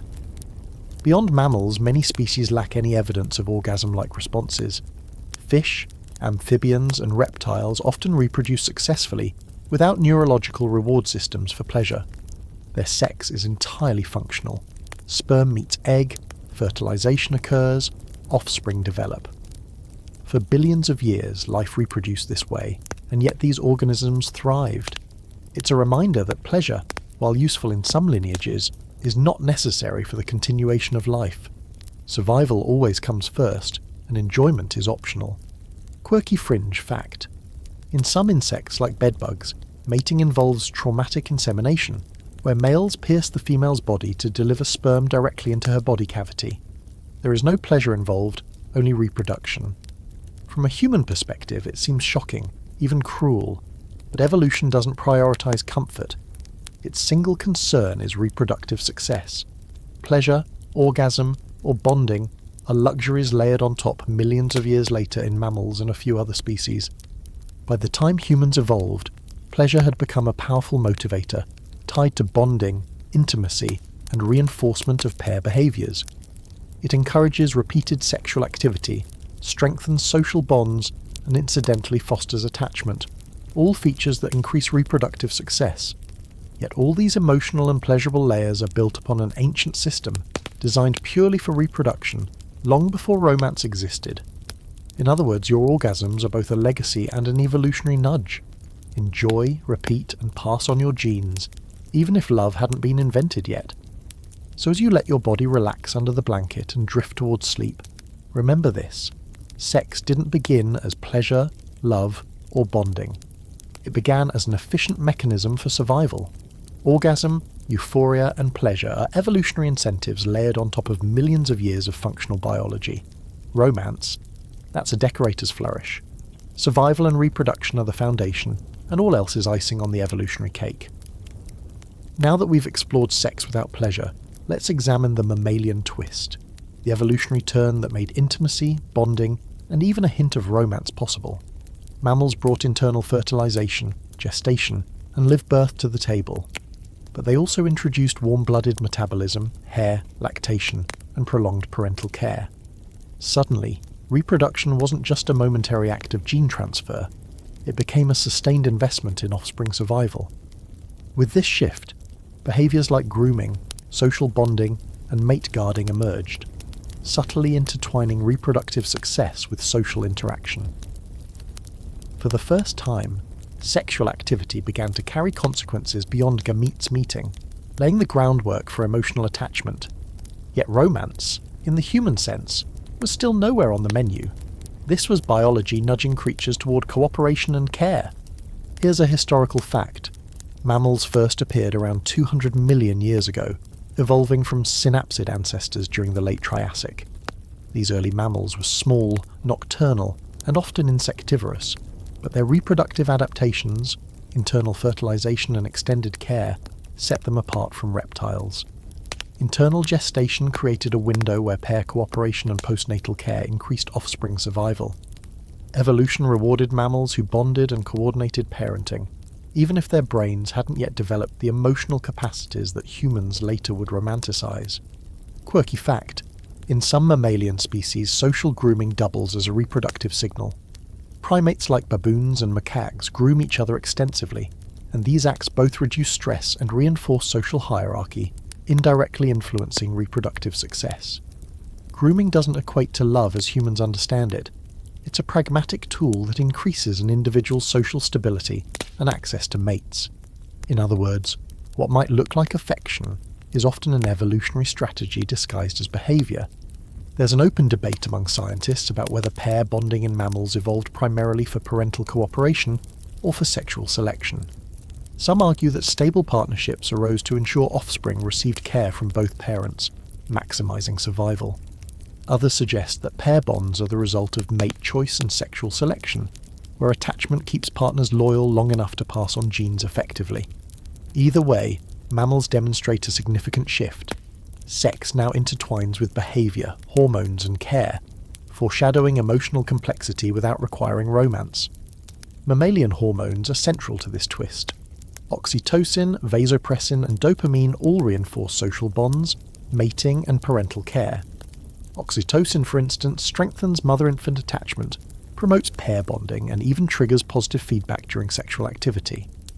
These chemical signals are evolution's way of nudging organisms to cooperate and repeat successful reproductive behaviors. Pleasure, bonding, and social attachment are byproducts of survival strategy, not initial intentions. It's biology quietly laying the groundwork for romance millions of years later. A fringe but fascinating tidbit. Male prairie voles are one of the few mammals that form lifelong pair bonds, driven by oxytocin and vasopressin. Their monogamy isn't romantic in a human sense. It's a highly effective reproductive strategy, ensuring both parents care for the offspring. It's evolution experimenting with behavioral fidelity, showing how hormones can create attachment behaviors that improve reproductive outcomes without invoking love or passion. By the time primates emerged, this mammalian twist had produced complex social hierarchies, cooperative care, and mating strategies intertwined with hormonal reinforcement. Reproduction became less about the mechanical act and more about sustained investment in both mates and offspring. And while humans later overlaid emotion, romance, and culture onto these behaviors, the underlying machinery, internal gestation, parental investment, and hormone-mediated attachment, was designed purely for survival efficiency. So tonight, as you drift deeper into sleep, imagine early mammals curling together in burrows, parents grooming offspring, and hormonal currents nudging partners to cooperate. This is the mammalian twist. Intimacy without romance, bonding without sentiment, survival disguised as care. And remember, your human brain inherited these mechanisms millions of years later, allowing you to experience pleasure, attachment, and even love, all built on a foundation that originally had one goal: maximize reproductive success. Now that we've explored the mammalian twist, it's time to look at hormones hijacking behaviour, a biochemical intervention that subtly guides sex, bonding and social interaction long before humans added romance into the mix. Hormones like testosterone, estrogen, oxytocin and dopamine act as invisible puppeteers, ensuring organisms perform behaviours that maximise reproductive success. Testosterone drives competitive and mating behaviours in males, prompting displays, aggression or courtship rituals. Estrogen regulates ovulation and fertility signals, subtly informing both males and females about reproductive timing. Oxytocin and vasopressin strengthen bonds and cooperation, particularly in species with high parental investment. In short, hormones are evolution's way of turning survival strategies into repeatable behaviours without the need for conscious choice or love. Here's a historical fact. Studies in mammals show that oxytocin released during sex not only facilitates orgasm, but also reinforces pair bonds. In prairie voles, increased oxytocin and vasopressin levels lead to lasting partner preference, ensuring both parents invest in offspring care. This hormonal influence is critical. Without it, behaviours that seem emotional or romantic in appearance are far less likely to occur. Nature didn't invent romance. It invented chemical incentives to make survival-oriented behaviours stick. Quirky fact, some fish, like sticklebacks, secrete pheromones that directly influence the mate's hormonal state, increasing receptivity and coordination during spawning. In other words, one organism can chemically manipulate another to improve reproductive efficiency. There's no emotion, seduction or mutual desire, just hormones creating optimal conditions for gene transfer. From a human perspective, it's bizarrely mechanical, but evolution is nothing if not pragmatic. An open debate centres on the relative importance of hormones versus cognitive processes in shaping reproductive behaviour. Some researchers argue that hormones dictate nearly all mating behaviour in mammals, operating below conscious awareness. Others suggest that cognitive evaluation, environmental context and learning modify or override hormonal drives. The truth is probably somewhere in between. Hormones set the stage, nudging organisms towards survival-optimal behaviour, while cognition fine-tunes the response. Either way, pleasure, attraction, and even attachment are chemical tools first, emotional interpretations second. Hormones also help explain sexual flexibility in the wild. In some sequentially hermaphroditic fish, hormonal shifts trigger sex change depending on social hierarchy, population dynamics, or mate availability. The transformation is not romantic or sentimental, it's a biological response to maximise reproductive success. Similarly, seasonal breeders adjust fertility and sexual behaviour based on hormonal cycles, ensuring reproduction occurs at the most advantageous time. Evolution cleverly uses chemistry to enforce efficiency. Quirky fringe fact: female spotted hyenas produce unusually high levels of androgens during fetal development, influencing both physical traits and aggressive dominant behaviour later in life. These hormonal effects are critical for navigating competitive social structures and ensuring reproductive success. Romance, bonding, or pleasure isn't the driver. Hormones are shaping strategy, hierarchy, and survival. Yet for humans observing these behaviours, it's easy to anthropomorphise them into narratives of dominance or attraction, even though the real force is chemical and strategic. By the time humans evolved, this hormonal framework was deeply embedded in the nervous system. Sex, attraction, pleasure, bonding, aggression, and caregiving are all influenced by chemical signalling pathways shaped over millions of years. Your instincts toward love, connection, and sexual behaviour are echoes of this ancient biochemical machinery, originally designed for efficiency, survival, and reproductive success, not for romance, moral choices, or personal fulfillment. So tonight, as your body relaxes and your mind drifts, picture these invisible chemical currents subtly nudging countless generations of mammals, primates, and ultimately humans toward behaviours that ensure gene survival. Hormones don't write love stories, they write reproductive strategies. Pleasure, attachment, and romance are later interpretations layered on top of millions of years of chemical guidance. You're experiencing a subtle echo of ancient survival strategies every time your brain releases a burst of oxytocin or dopamine, a reminder that biology often masquerades as emotion. Now that we've seen hormones quietly orchestrate behaviour, let's explore incest avoidance strategies, one of evolution's creepier but brilliantly effective ways to keep DNA fresh. Close relatives mating might seem harmless at first glance, but it dramatically increases the risk of harmful genetic mutations being expressed. To prevent this, countless species evolved mechanisms to avoid inbreeding, ensuring genetic diversity and healthier offspring. These strategies are built into behaviour, chemical signalling, and even social structures.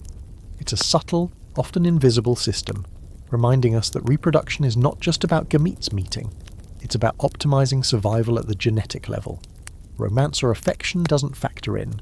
Biology is quietly doing quality control. Here's a historical fact. In mammals like mice, individuals can detect kin through scent markers, avoiding mating with close relatives. This olfactory system acts as a built-in inbreeding detector. In primates, including humans, early social structures often prevent mating between closely related individuals. Even in species without complex social organization, chemical cues in urine, pheromones, or skin secretions can indicate genetic relatedness. The mechanisms are ancient, effective, and entirely survival-driven. Quirky fact: in some ants and bees, queens avoid mating with close relatives by flying to entirely new colonies during nuptial flights. They deliberately seek genetic outcrossing, often travelling kilometres to find mates with unrelated DNA.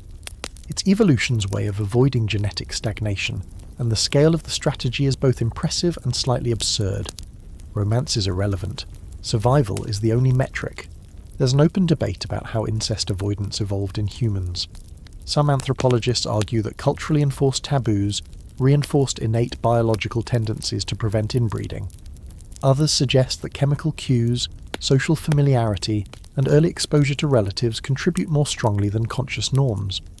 Likely, both mechanisms work together. Evolution favoured avoidance behaviours, while culture codified them into rules. It's a perfect example of biology and society converging for the sake of reproductive efficiency. Beyond mammals, incest avoidance strategies are found in fish, birds, and insects. Some fish can recognise relatives and avoid spawning with them. Certain bird species engage in dispersal, where young leave the natal territory to prevent inbreeding. Even some plants produce self-incompatibility mechanisms to prevent self-fertilization, essentially a botanical version of stay away from your sibling. The principle is the same across life. Genetic mixing improves resilience, and evolution has engineered ways to enforce it.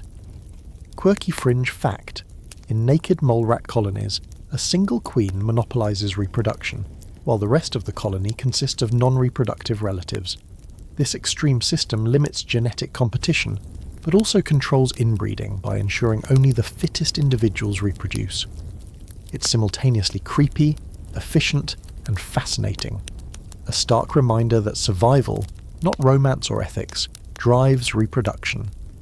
By the time humans evolved, these avoidance mechanisms were deeply encoded in both biology and social behaviour.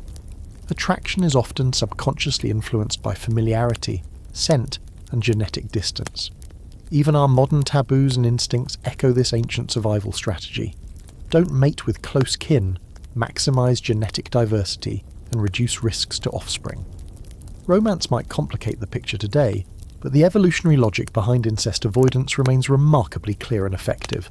So tonight, as you close your eyes, imagine the quiet, invisible rules that have guided mating for millions of years. Olfactory cues, dispersal behaviours, chemical signalling, all orchestrated to prevent genetic disaster. Love, attachment, and cultural constructs are layers added later. The original objective was simple, if a bit eerie.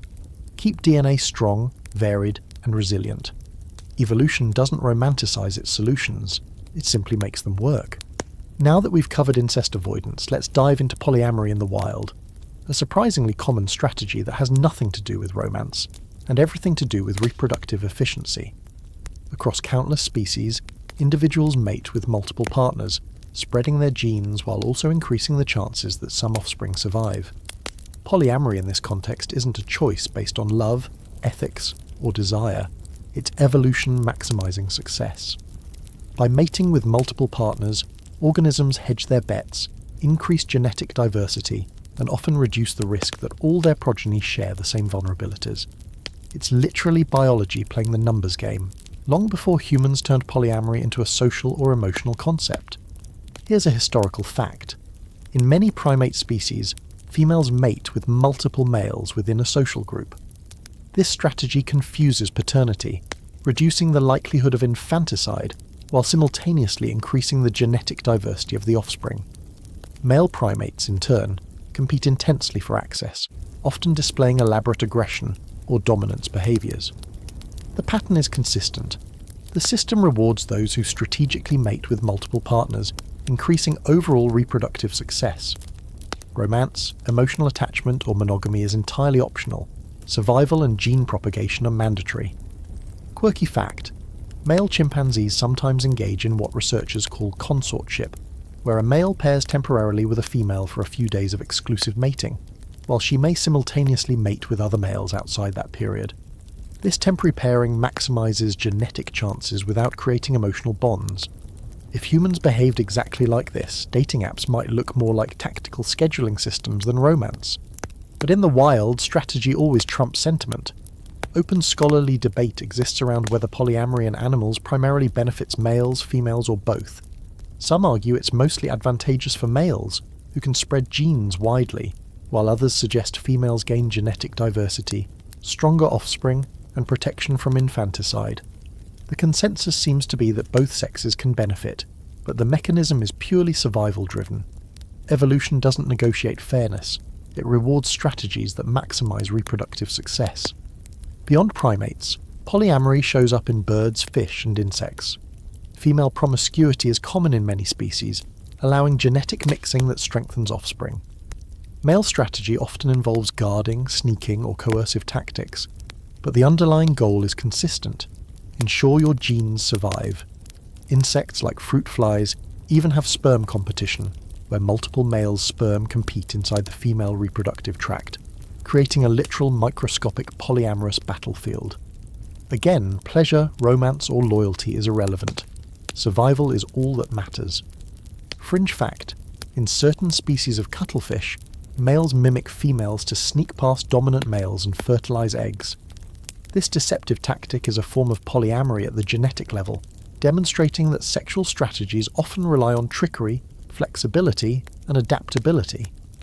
Nature doesn't require consent or emotional attachment. It only rewards outcomes. From this perspective, polyamory isn't a lifestyle choice. It's a fundamental evolutionary principle, repeated across life forms for hundreds of millions of years.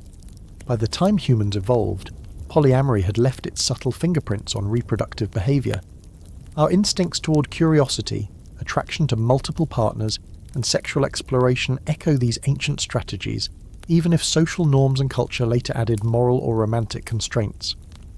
The system favors flexibility and diversity, not loyalty or monogamy, though culture sometimes layers those elements on top. Evolution prioritizes reproductive efficiency. Emotion and romance come later as decorative add-ons. So tonight, as you drift under your blankets and imagine the social labyrinths of monkeys, birds, and cuttlefish, remember, polyamory in the wild isn't scandalous. It's survival. It's nature's way of hedging bets, maximizing genetic success, and keeping lineages alive, all without emotion, sentiment, or romance. Your instincts, your desires, and even your occasional fantasies are echoes of these ancient strategies, a reminder that biology often prioritizes function over feeling. Now that we've examined polyamory in the wild, it's time to confront the human dilemma. Our brains added romance after basic reproductive necessity. Unlike most species, humans evolved exceptionally large, complex brains capable of abstract thought, planning, storytelling, and imagining emotional connection. Once survival and reproduction were reliably achievable, our brains began overlaying layers of attachment, bonding, and desire onto the primal mechanics of sex. Suddenly, sex wasn't just about fertilization or survival. It became entwined with trust, affection, and social cohesion. From an evolutionary perspective, romance is a later innovation, a cultural and cognitive flourish added to a system that originally had one goal: maximize reproductive success. Here's a historical fact. Anthropologists studying hunter-gatherer societies find that pair bonding often coexists with extramarital mating strategies. Humans appear to have evolved a dual system. one that fosters stable relationships for cooperative child rearing, and one that allows opportunistic mating to increase genetic diversity. This combination mirrors many other mammals. Long-term bonds improve survival odds for offspring, while occasional mating outside the pair increases genetic variation.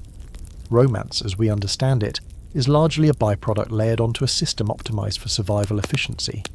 Quirky fact: human sexual attraction often gravitates towards symmetry, clear skin, and health indicators, echoing ancient selection pressures. These preferences are subconscious cues for genetic fitness, not decisions of love or choice.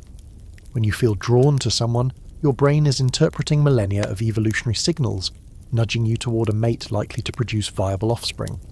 Romance may feel magical, but biology is quietly running the algorithms behind the scenes. An open debate centres on whether human monogamy evolved primarily from ecological necessity or social strategy. Some researchers argue that pair bonds arose to facilitate extended care of helpless offspring, while others suggest that romantic attachment evolved to stabilise cooperation within larger social groups.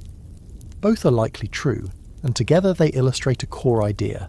Humans added layers of emotional complexity on top of ancient reproductive imperatives, creating romance as a social and cognitive construct rather than a biological requirement.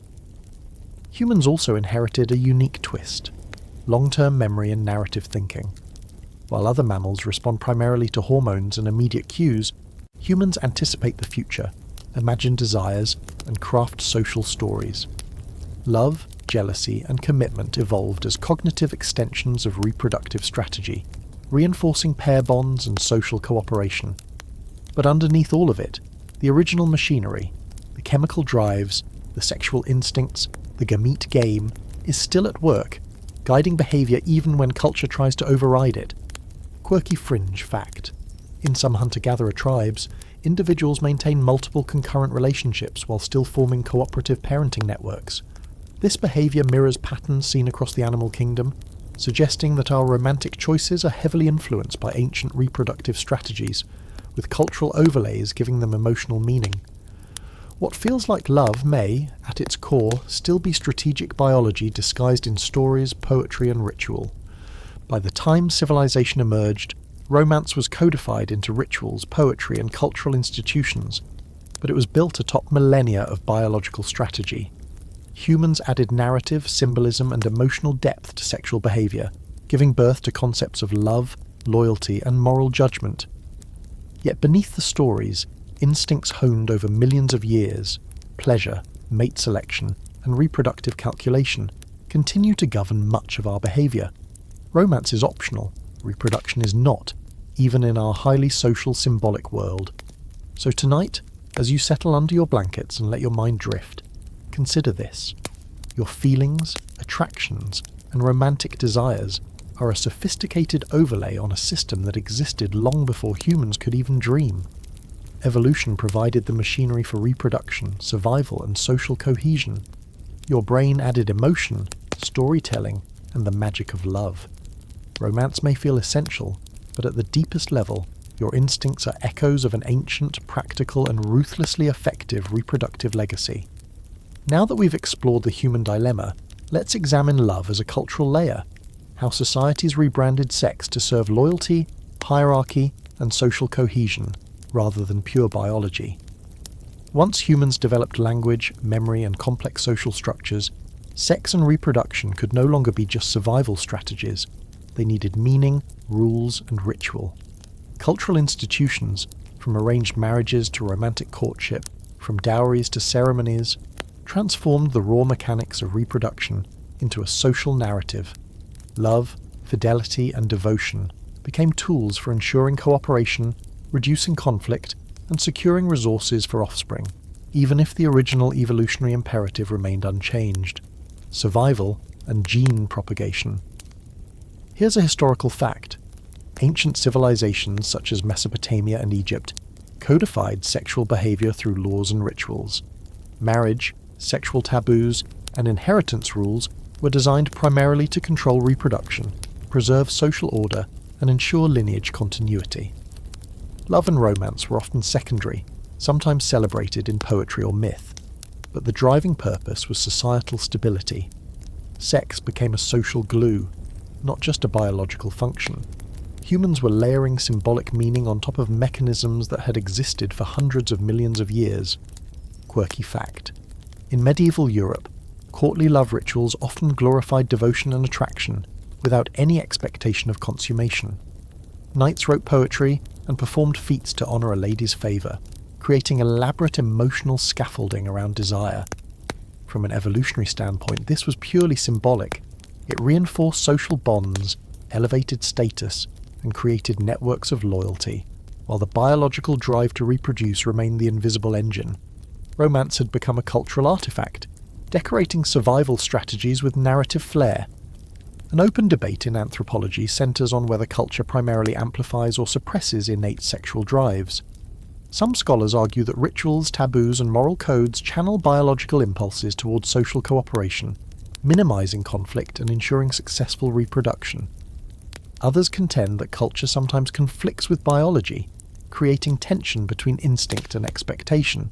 Either way, the interaction between biology and culture demonstrates how humans uniquely overlay meaning, narrative, and morality onto reproductive behaviour, transforming a purely practical mechanism into something emotionally resonant. Beyond laws and ritual, symbolic expression shaped sexual behaviour in art, myth, and religion.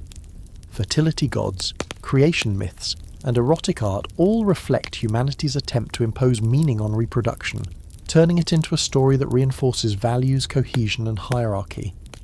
The act itself remained fundamentally biological, but culture gave it narrative, moral, and emotional dimensions. In other words, the machinery of survival was dressed in the clothing of meaning, making it easier for communities to function while still fulfilling evolutionary imperatives. Quirky fringe fact. Some indigenous tribes practice symbolic sexual rituals that do not result in reproduction, but reinforce social bonds or spiritual belief. In these cases, sex becomes a cultural act divorced from reproductive necessity, showing how humans can transform biological drives into symbolic tools for cohesion, identity, and meaning. Evolution never anticipated this level of abstraction, but biology provides the raw energy for the ritual. By the time civilization flourished, love and cultural interpretation had layered over millions of years of survival-driven sexual behaviour. Marriage, monogamy, ritualized courtship, and moral frameworks were social innovations designed to harness instinct for societal stability. Sexual desire and pleasure remained biological constants, but culture gave them narrative shape, emotional significance, and moral consequence. Humans were the first species to consciously add symbolism to sex, turning survival into story, attraction into legend, and reproduction into ritual. So tonight, as you relax into your blanket and imagine the interplay of biology and culture, consider this. The feelings you associate with love, romance, and devotion are sophisticated overlays on an ancient system built for survival. Culture didn't invent sex, but it invented the stories that make it meaningful, coherent, and socially regulated. Romance is a human invention layered on top of a mechanism that evolution had perfected long before civilization existed. It's a beautiful reminder that stories, myths, and emotions are icing on a cake baked by survival itself. Now that we've explored love as a cultural layer, it's time to dive into taboos and moral panic, how societies debated control, regulation, and restriction of sexual behaviour long before pleasure or romance were the primary concerns. Across history, civilizations have often treated sex not as a private or pleasurable act, but as a force that must be monitored, disciplined, and codified to maintain social order. The moral framework surrounding sex, what we call taboos, emerged largely to regulate reproduction, inheritance, and property. Love, attraction, and emotion were secondary or even irrelevant. The focus was on controlling who could mate, when, and with whom, ensuring survival of the group and stability of social structures. Here's a historical fact. In ancient Rome, laws governed adultery, inheritance rights, and family lineage. Sexual behaviour was tightly linked to property, status, and politics. Punishments were harsh, and moral outrage often accompanied violations. It wasn't about personal fulfillment or pleasure, it was about preserving social order, maintaining family lines, and ensuring that offspring were legitimate heirs. In this context, taboos functioned as societal survival strategies, overlaying cultural rules on top of the raw mechanics of sex. Quirky fact: in medieval Europe, people feared that masturbation could weaken the body, reduce vitality, or even harm the soul. Medical treatises, religious texts, and social enforcement combined to create a moral panic around an activity that, biologically, had no real consequence for reproduction in the long term. Pleasure was demonized while reproduction and lineage remained sacred. Evolutionarily, sexual drive remained hardwired, but culture imposed moral constraints, sometimes absurdly, on behaviors that had been perfectly normal survival mechanisms for millions of years. There's an open debate about how much sexual taboos reflect biological instincts versus social strategy. Some anthropologists argue that taboos reinforce social cohesion, regulate reproductive behavior, and prevent genetic problems such as inbreeding. Others suggest that moral panic often exaggerates natural instincts, creating conflict between biology and culture. Either way, societies have long sought to manage sex not for romance or pleasure, but for stability and the survival of the group. Beyond humans, we see analogous behaviours in the animal kingdom, though less formalised. For example, dominant wolves suppress mating opportunities among subordinates to maintain pack hierarchy, indirectly controlling reproduction for the group's stability. In ants, bees, and termites, reproduction is strictly controlled by the queen, with other individuals excluded from mating entirely. These mechanisms resemble human taboos in purpose: control reproduction, reduce competition, and ensure group survival. Emotion and pleasure are irrelevant. Efficiency reigns. Quirky fringe fact: in some cultures, sexual behavior was ritualized to appease deities or mark seasons, blending fear, superstition, and survival. Fertility rituals often involved taboos against sexual activity at certain times or among certain people, ensuring that reproduction occurred in ways that aligned with agricultural or social cycles. Here, sex was both regulated and symbolic, demonstrating that human culture transforms biological drives into complex systems of moral and social meaning. By the time humans built civilizations, taboos had become powerful tools for shaping reproductive behavior. Laws, religion, and social expectation combined to manage sex, not to enhance pleasure or romance, but to maintain group stability and ensure offspring survived. Pleasure was incidental, romance often ignored, and moral frameworks emerged as instruments of survival. The combination of biology and culture shows how humans uniquely overlay ethics, superstition, and narrative on top of fundamental reproductive mechanics. So tonight, as you imagine the strict moral codes, taboos, and societal oversight that shaped sexual behavior for millennia, remember this: humans have always attempted to manage reproduction through rules and fear. The emotion we now associate with love and pleasure was largely irrelevant. Societies were trying to ensure survival. Evolution provided the instincts, culture applied the rules, and morality filled the gaps. It's a reminder that even our most intimate behaviours are influenced by layers of strategy, necessity, and history far older than our personal experiences. Now that we've explored taboos and moral panic, let's examine contraception before thought, a surprisingly ancient attempt to cheat nature long before romance or pleasure-shaped human behaviour. Even early humans, facing the relentless drive of reproduction, sought ways to control fertility. They observed patterns in physiology, seasonality, and behaviour, experimenting with natural substances or physical interventions to delay, prevent, or selectively enable conception. Contraception wasn't about liberation, love, or sexual freedom. It was a survival tactic, a method of managing scarce resources, timing offspring, and ensuring both the parents and children could survive. In other words, it was pragmatic biology dressed in the earliest human ingenuity. Here's a historical fact. Evidence shows that women in ancient Egypt and Mesopotamia used plant extracts, like wild rue or silphium, as contraceptives. These substances had chemical properties that reduced fertility, indicating deliberate experimentation with reproduction. Ancient humans weren't engaging in this for pleasure, they were managing risk. Producing offspring when survival was uncertain could endanger both mother and child. Early contraception was a tool, a subtle manipulation of nature's rules, and it reflects a deep understanding that reproduction must be balanced with the realities of survival. Quirky fact: in some parts of pre-Columbian South America, women used vaginal sponges soaked in plant extracts as early forms of birth control. This clever method is astonishing in its sophistication for societies that had no formal medical system. They were controlling fertility not for social rebellion or sexual pleasure, but because survival, timing, and resource allocation demanded it. In other words, humans have been hacking reproduction for thousands of years, long before romance became the framing narrative. An open scholarly debate concerns whether early contraception influenced social structures or vice versa. Some anthropologists argue that the ability to control fertility allowed humans to invest more in each child, supporting the evolution of long-term pair bonds and cooperative parenting. Others suggest that contraception was simply an individual survival strategy, independent of societal norms, and only later was codified into cultural or religious rules. Either interpretation highlights a crucial point. Humans have long sought to manage reproduction actively, and culture later added narrative, morality, and romance to the equation. Beyond humans, some animals display primitive forms of reproductive control. Certain primates may delay mating or suppress ovulation through social cues or environmental stresses. Similarly, some insects and mammals adjust fertility based on resource availability or population density.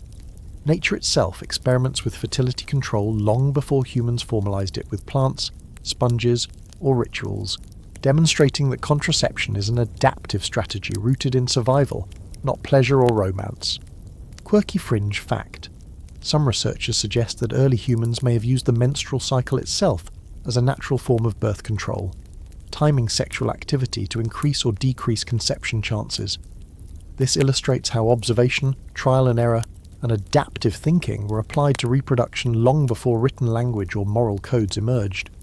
Contraception, in its earliest forms, reflects human ingenuity applied to biology, a subtle negotiation with nature's relentless drive to reproduce. By the time civilizations arose, contraception had become an implicit part of reproductive strategy. It allowed families to plan resources, improve child survival rates, and regulate social structures. Yet the motivation was rarely pleasure or romance. It was management, strategy, and survival. This underscores a key point in our evolutionary story. Humans layered innovation, culture, and morality, atop mechanisms shaped over millions of years for reproduction, but the underlying drive remained pragmatic and biological. So tonight, as you imagine ancient humans experimenting with plant extracts, timing, and observation to control fertility, remember, sex was never only about romance or pleasure. Survival has always been the primary driver, and contraception represents humanity's earliest attempt to bend nature to its will. Love, morality, and narrative came later. Biology came first, with ingenuity quietly following in its wake. Now that we've explored contraception, let's turn to sex in myth and ritual, a window into how humans projected meaning onto reproduction, long before romance dominated the narrative. Early societies were acutely aware that sex was the engine of survival, and they embedded it in stories, rituals, and symbolism to influence fertility, ensure harvests, and explain life itself. Fertility gods, creation myths, and sacred rites didn't exist to celebrate pleasure or romance. They were functional tools for controlling reproduction, appeasing nature, and securing the continuity of communities. Humans turned reproduction into story, because understanding and influencing it meant survival, not because anyone was feeling sentimental. Here's a historical fact. In ancient Sumer, the goddess Inanna represented fertility, love, and war, and her sacred rituals often involved symbolic sexual acts or offerings. Priests and priestesses enacted these ceremonies to promote agricultural abundance and social stability, embedding sexual behavior within cosmology and survival strategy. The underlying driver was not erotic pleasure. It was ensuring the continuity of the community and aligning human behavior with natural cycles. Even when myths were colourful or sensually depicted, the primary function remained pragmatic. Quirky fact: in some fertility cults, sacred prostitution was practiced as a ritualized act, intended to ensure crop fertility and population growth. Participants performed sexual acts in temple spaces, sometimes repeatedly and under strict ritual rules. From our perspective, it might seem scandalous or erotic, but in reality, these acts were embedded within a carefully constructed survival system. Pleasure was incidental, and romance was irrelevant. What mattered was aligning human reproduction with societal and environmental needs. Open debate. Anthropologists continue to argue whether ritualized sexual practices primarily served religious symbolism or practical reproductive ends. Some contend that symbolic sex reinforced social cohesion and resource allocation, while others maintain that it functioned as a direct reproductive strategy in small agricultural societies. Likely, both perspectives are valid. Ritual provided meaning, reinforced behavior, and ensured survival, layering cultural significance on top of evolutionary imperatives. Beyond the ancient Near East, cultures worldwide integrated sex into myth and ritual. In Egypt, Isis and Osiris's stories intertwined sexual acts with regeneration, death, and rebirth, teaching communities about continuity and lineage. In India, fertility deities were worshipped to influence agriculture, human reproduction, and social harmony. Across these examples, sex became a tool for social, spiritual, and practical ends, long before love or romantic passion was central to the story. Fringe fact: in some indigenous Australian ceremonies, symbolic sexual acts were performed to mimic natural processes, like rainfall or animal fertility. These rituals weren't about romantic attraction. They were a way to encode survival strategies into communal behaviour. Culture in this sense acted as an extension of biology, translating reproduction into narrative, ritual, and social reinforcement. By the time humans developed written language and formal religion, sex in myth and ritual had codified millennia of reproductive experience into stories, deities, and practices. The cultural layer added meaning, moral structure, and social control, transforming a biological necessity into shared symbolism. Pleasure and romance occasionally coloured these narratives, but the central goal was continuity and survival. Myths were less about love stories and more about aligning humans with the enduring imperatives of life and reproduction. So tonight, as you imagine temple ceremonies, fertility deities, and ritualized sexual practices, remember, humans have long projected meaning onto sex to survive and thrive. Love, romance, and pleasure were luxuries layered atop an ancient pragmatic foundation. These myths and rituals are reminders that reproduction has always been strategic, symbolic, and deeply intertwined with survival long before anyone whispered the words "I love you." Now that we've explored sex in myth and ritual, let's examine the modern pleasure paradox. How technology and culture have created a landscape where sex is abundant, but evolution hasn't quite caught up. Humans now have unprecedented access to sexual stimulation, contraception, and reproductive options. Yet our brains, instincts, and drives are still wired by millions of years of evolution. This creates a curious tension. The systems designed to ensure reproduction now often function independently of it, producing pleasure, desire, and attachment in ways that don't always result in offspring. Evolution, after all, never anticipated smartphones, virtual intimacy, or contraception on demand. It only designed you to want sex for survival. Here's a historical fact.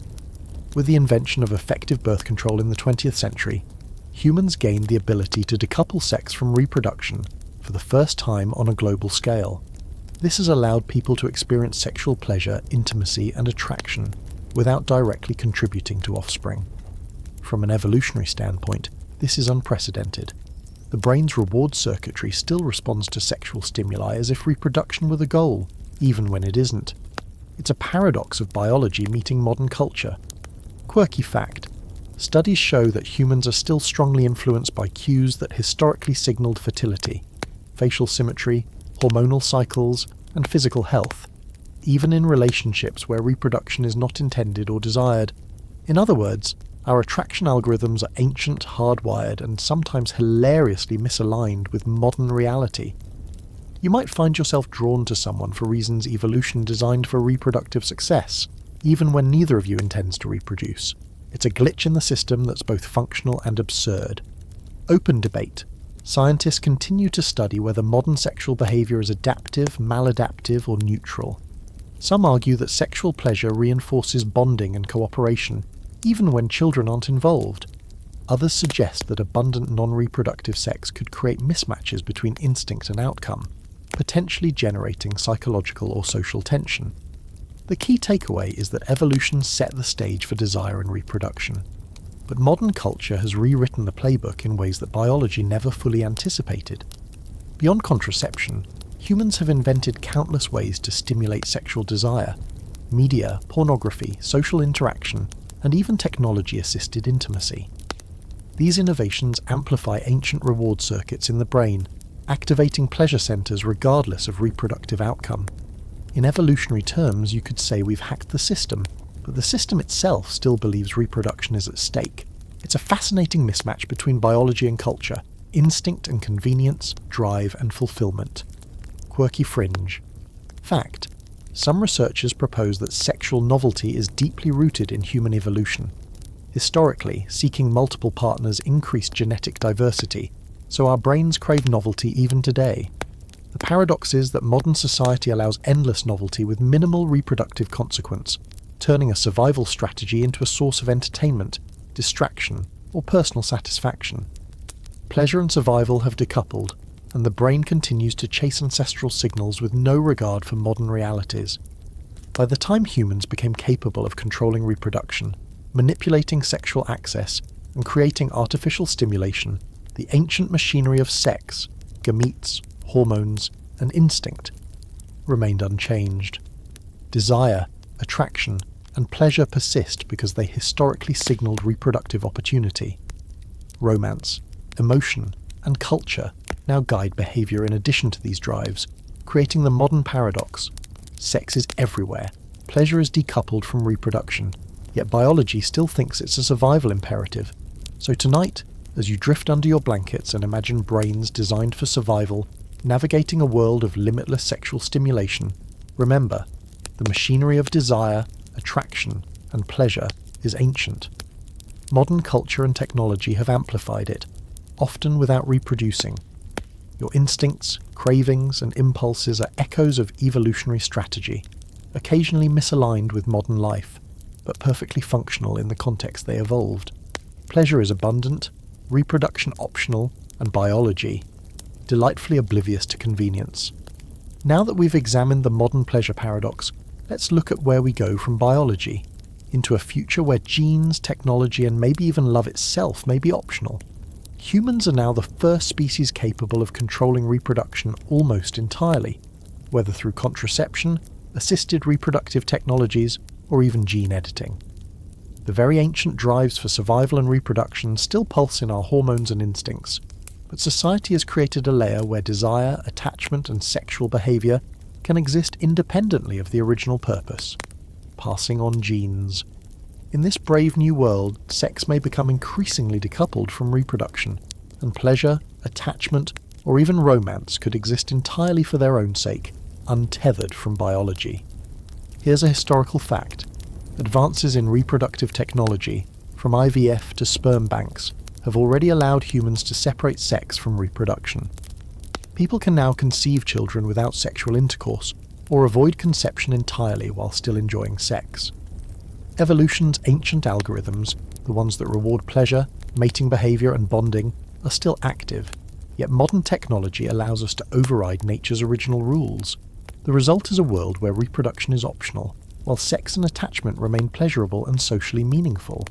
Quirky fact: scientists are experimenting with artificial wombs and gene editing technologies that could allow humans to reproduce without traditional biological sex at all. Imagine a world where babies are created in labs with no gamete competition, no hormones, and no mating behavior required. From an evolutionary standpoint, this is revolutionary.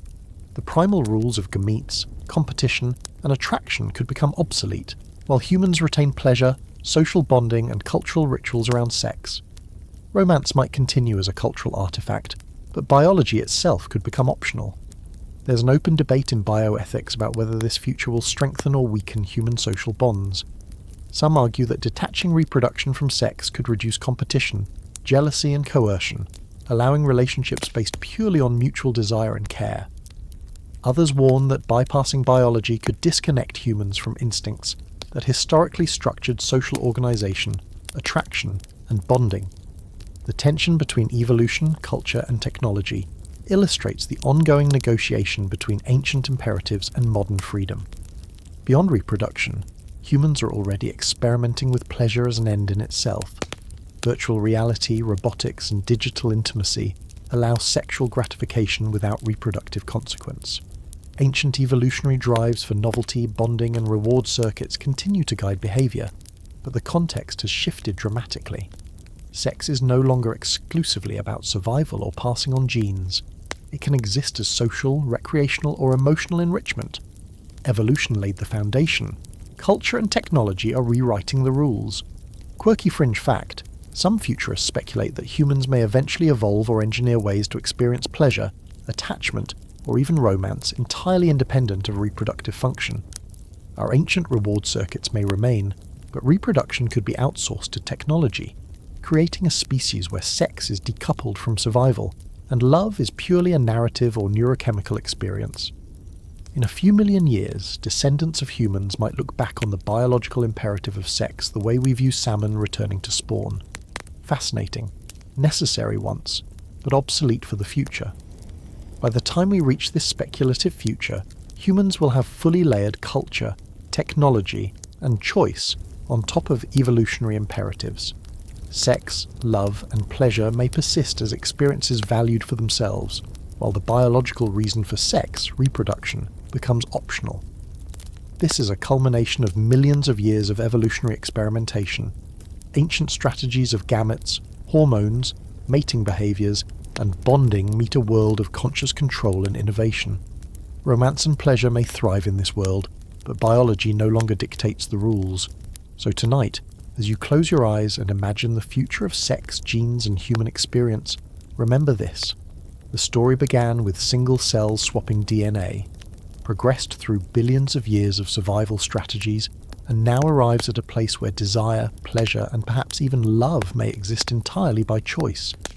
Evolution gave us the machinery, culture gave us narrative, and technology may soon give us freedom. It's a remarkable journey, from survival to sophistication, from necessity to optionality, and from instinct to imagination. As we drift toward the end of tonight's journey, it's worth taking a moment to step back and marvel at the story we've followed. From the tiniest single cells exchanging DNA, to humans imagining a world where sex, pleasure, and love might exist entirely by choice. We began with the brutal reality. Sex wasn't invented for romance. It was a survival tool, a practical mechanism to ensure life carried on in an unpredictable, sometimes hostile world. Along the way, we witnessed evolution experiment with gametes, hermaphroditism, mating dances, hormonal manipulation, and parental investment, all strategies designed to maximize reproductive success. Pleasure, attraction, and bonding arrived later, incidental yet powerful additions to a system that originally demanded efficiency over sentiment. We explored the quirks and oddities of the natural world, microscopic flirtations among bacteria, penis fencing among flatworms, and bower-building birds turning survival into elaborate performance art. We traced the rise of mammals, where hormones began to nudge organisms toward attachment and care, and humans, who added narrative, ritual, and myth to the mix.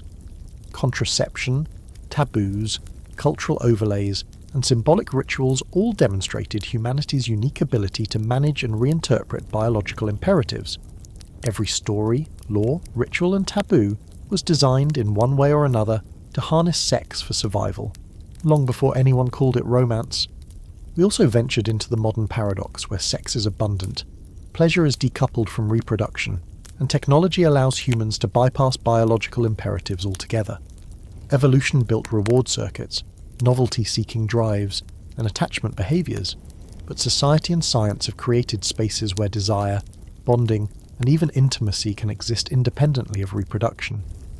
And looking forward, the future may allow us to experience sex, attachment, and pleasure entirely by choice, untethered from the original necessity that shaped all living things. The machinery is ancient, but our imagination, culture, and technology now have the potential to redefine the rules. Ultimately, the story of sex is a story of survival, ingenuity, adaptation, and creativity. It's a reminder that the instincts you feel, the attractions you notice, and the emotional currents you experience are echoes of a billion-year-old strategy designed to keep life going. Romance, love, and pleasure may now shape the narrative, but underneath it all lies the relentless pragmatism of evolution, the subtle nudges of hormones, and the survival experiments of countless generations. Your own existence is a testament to that ancient, beautifully messy, and endlessly fascinating process.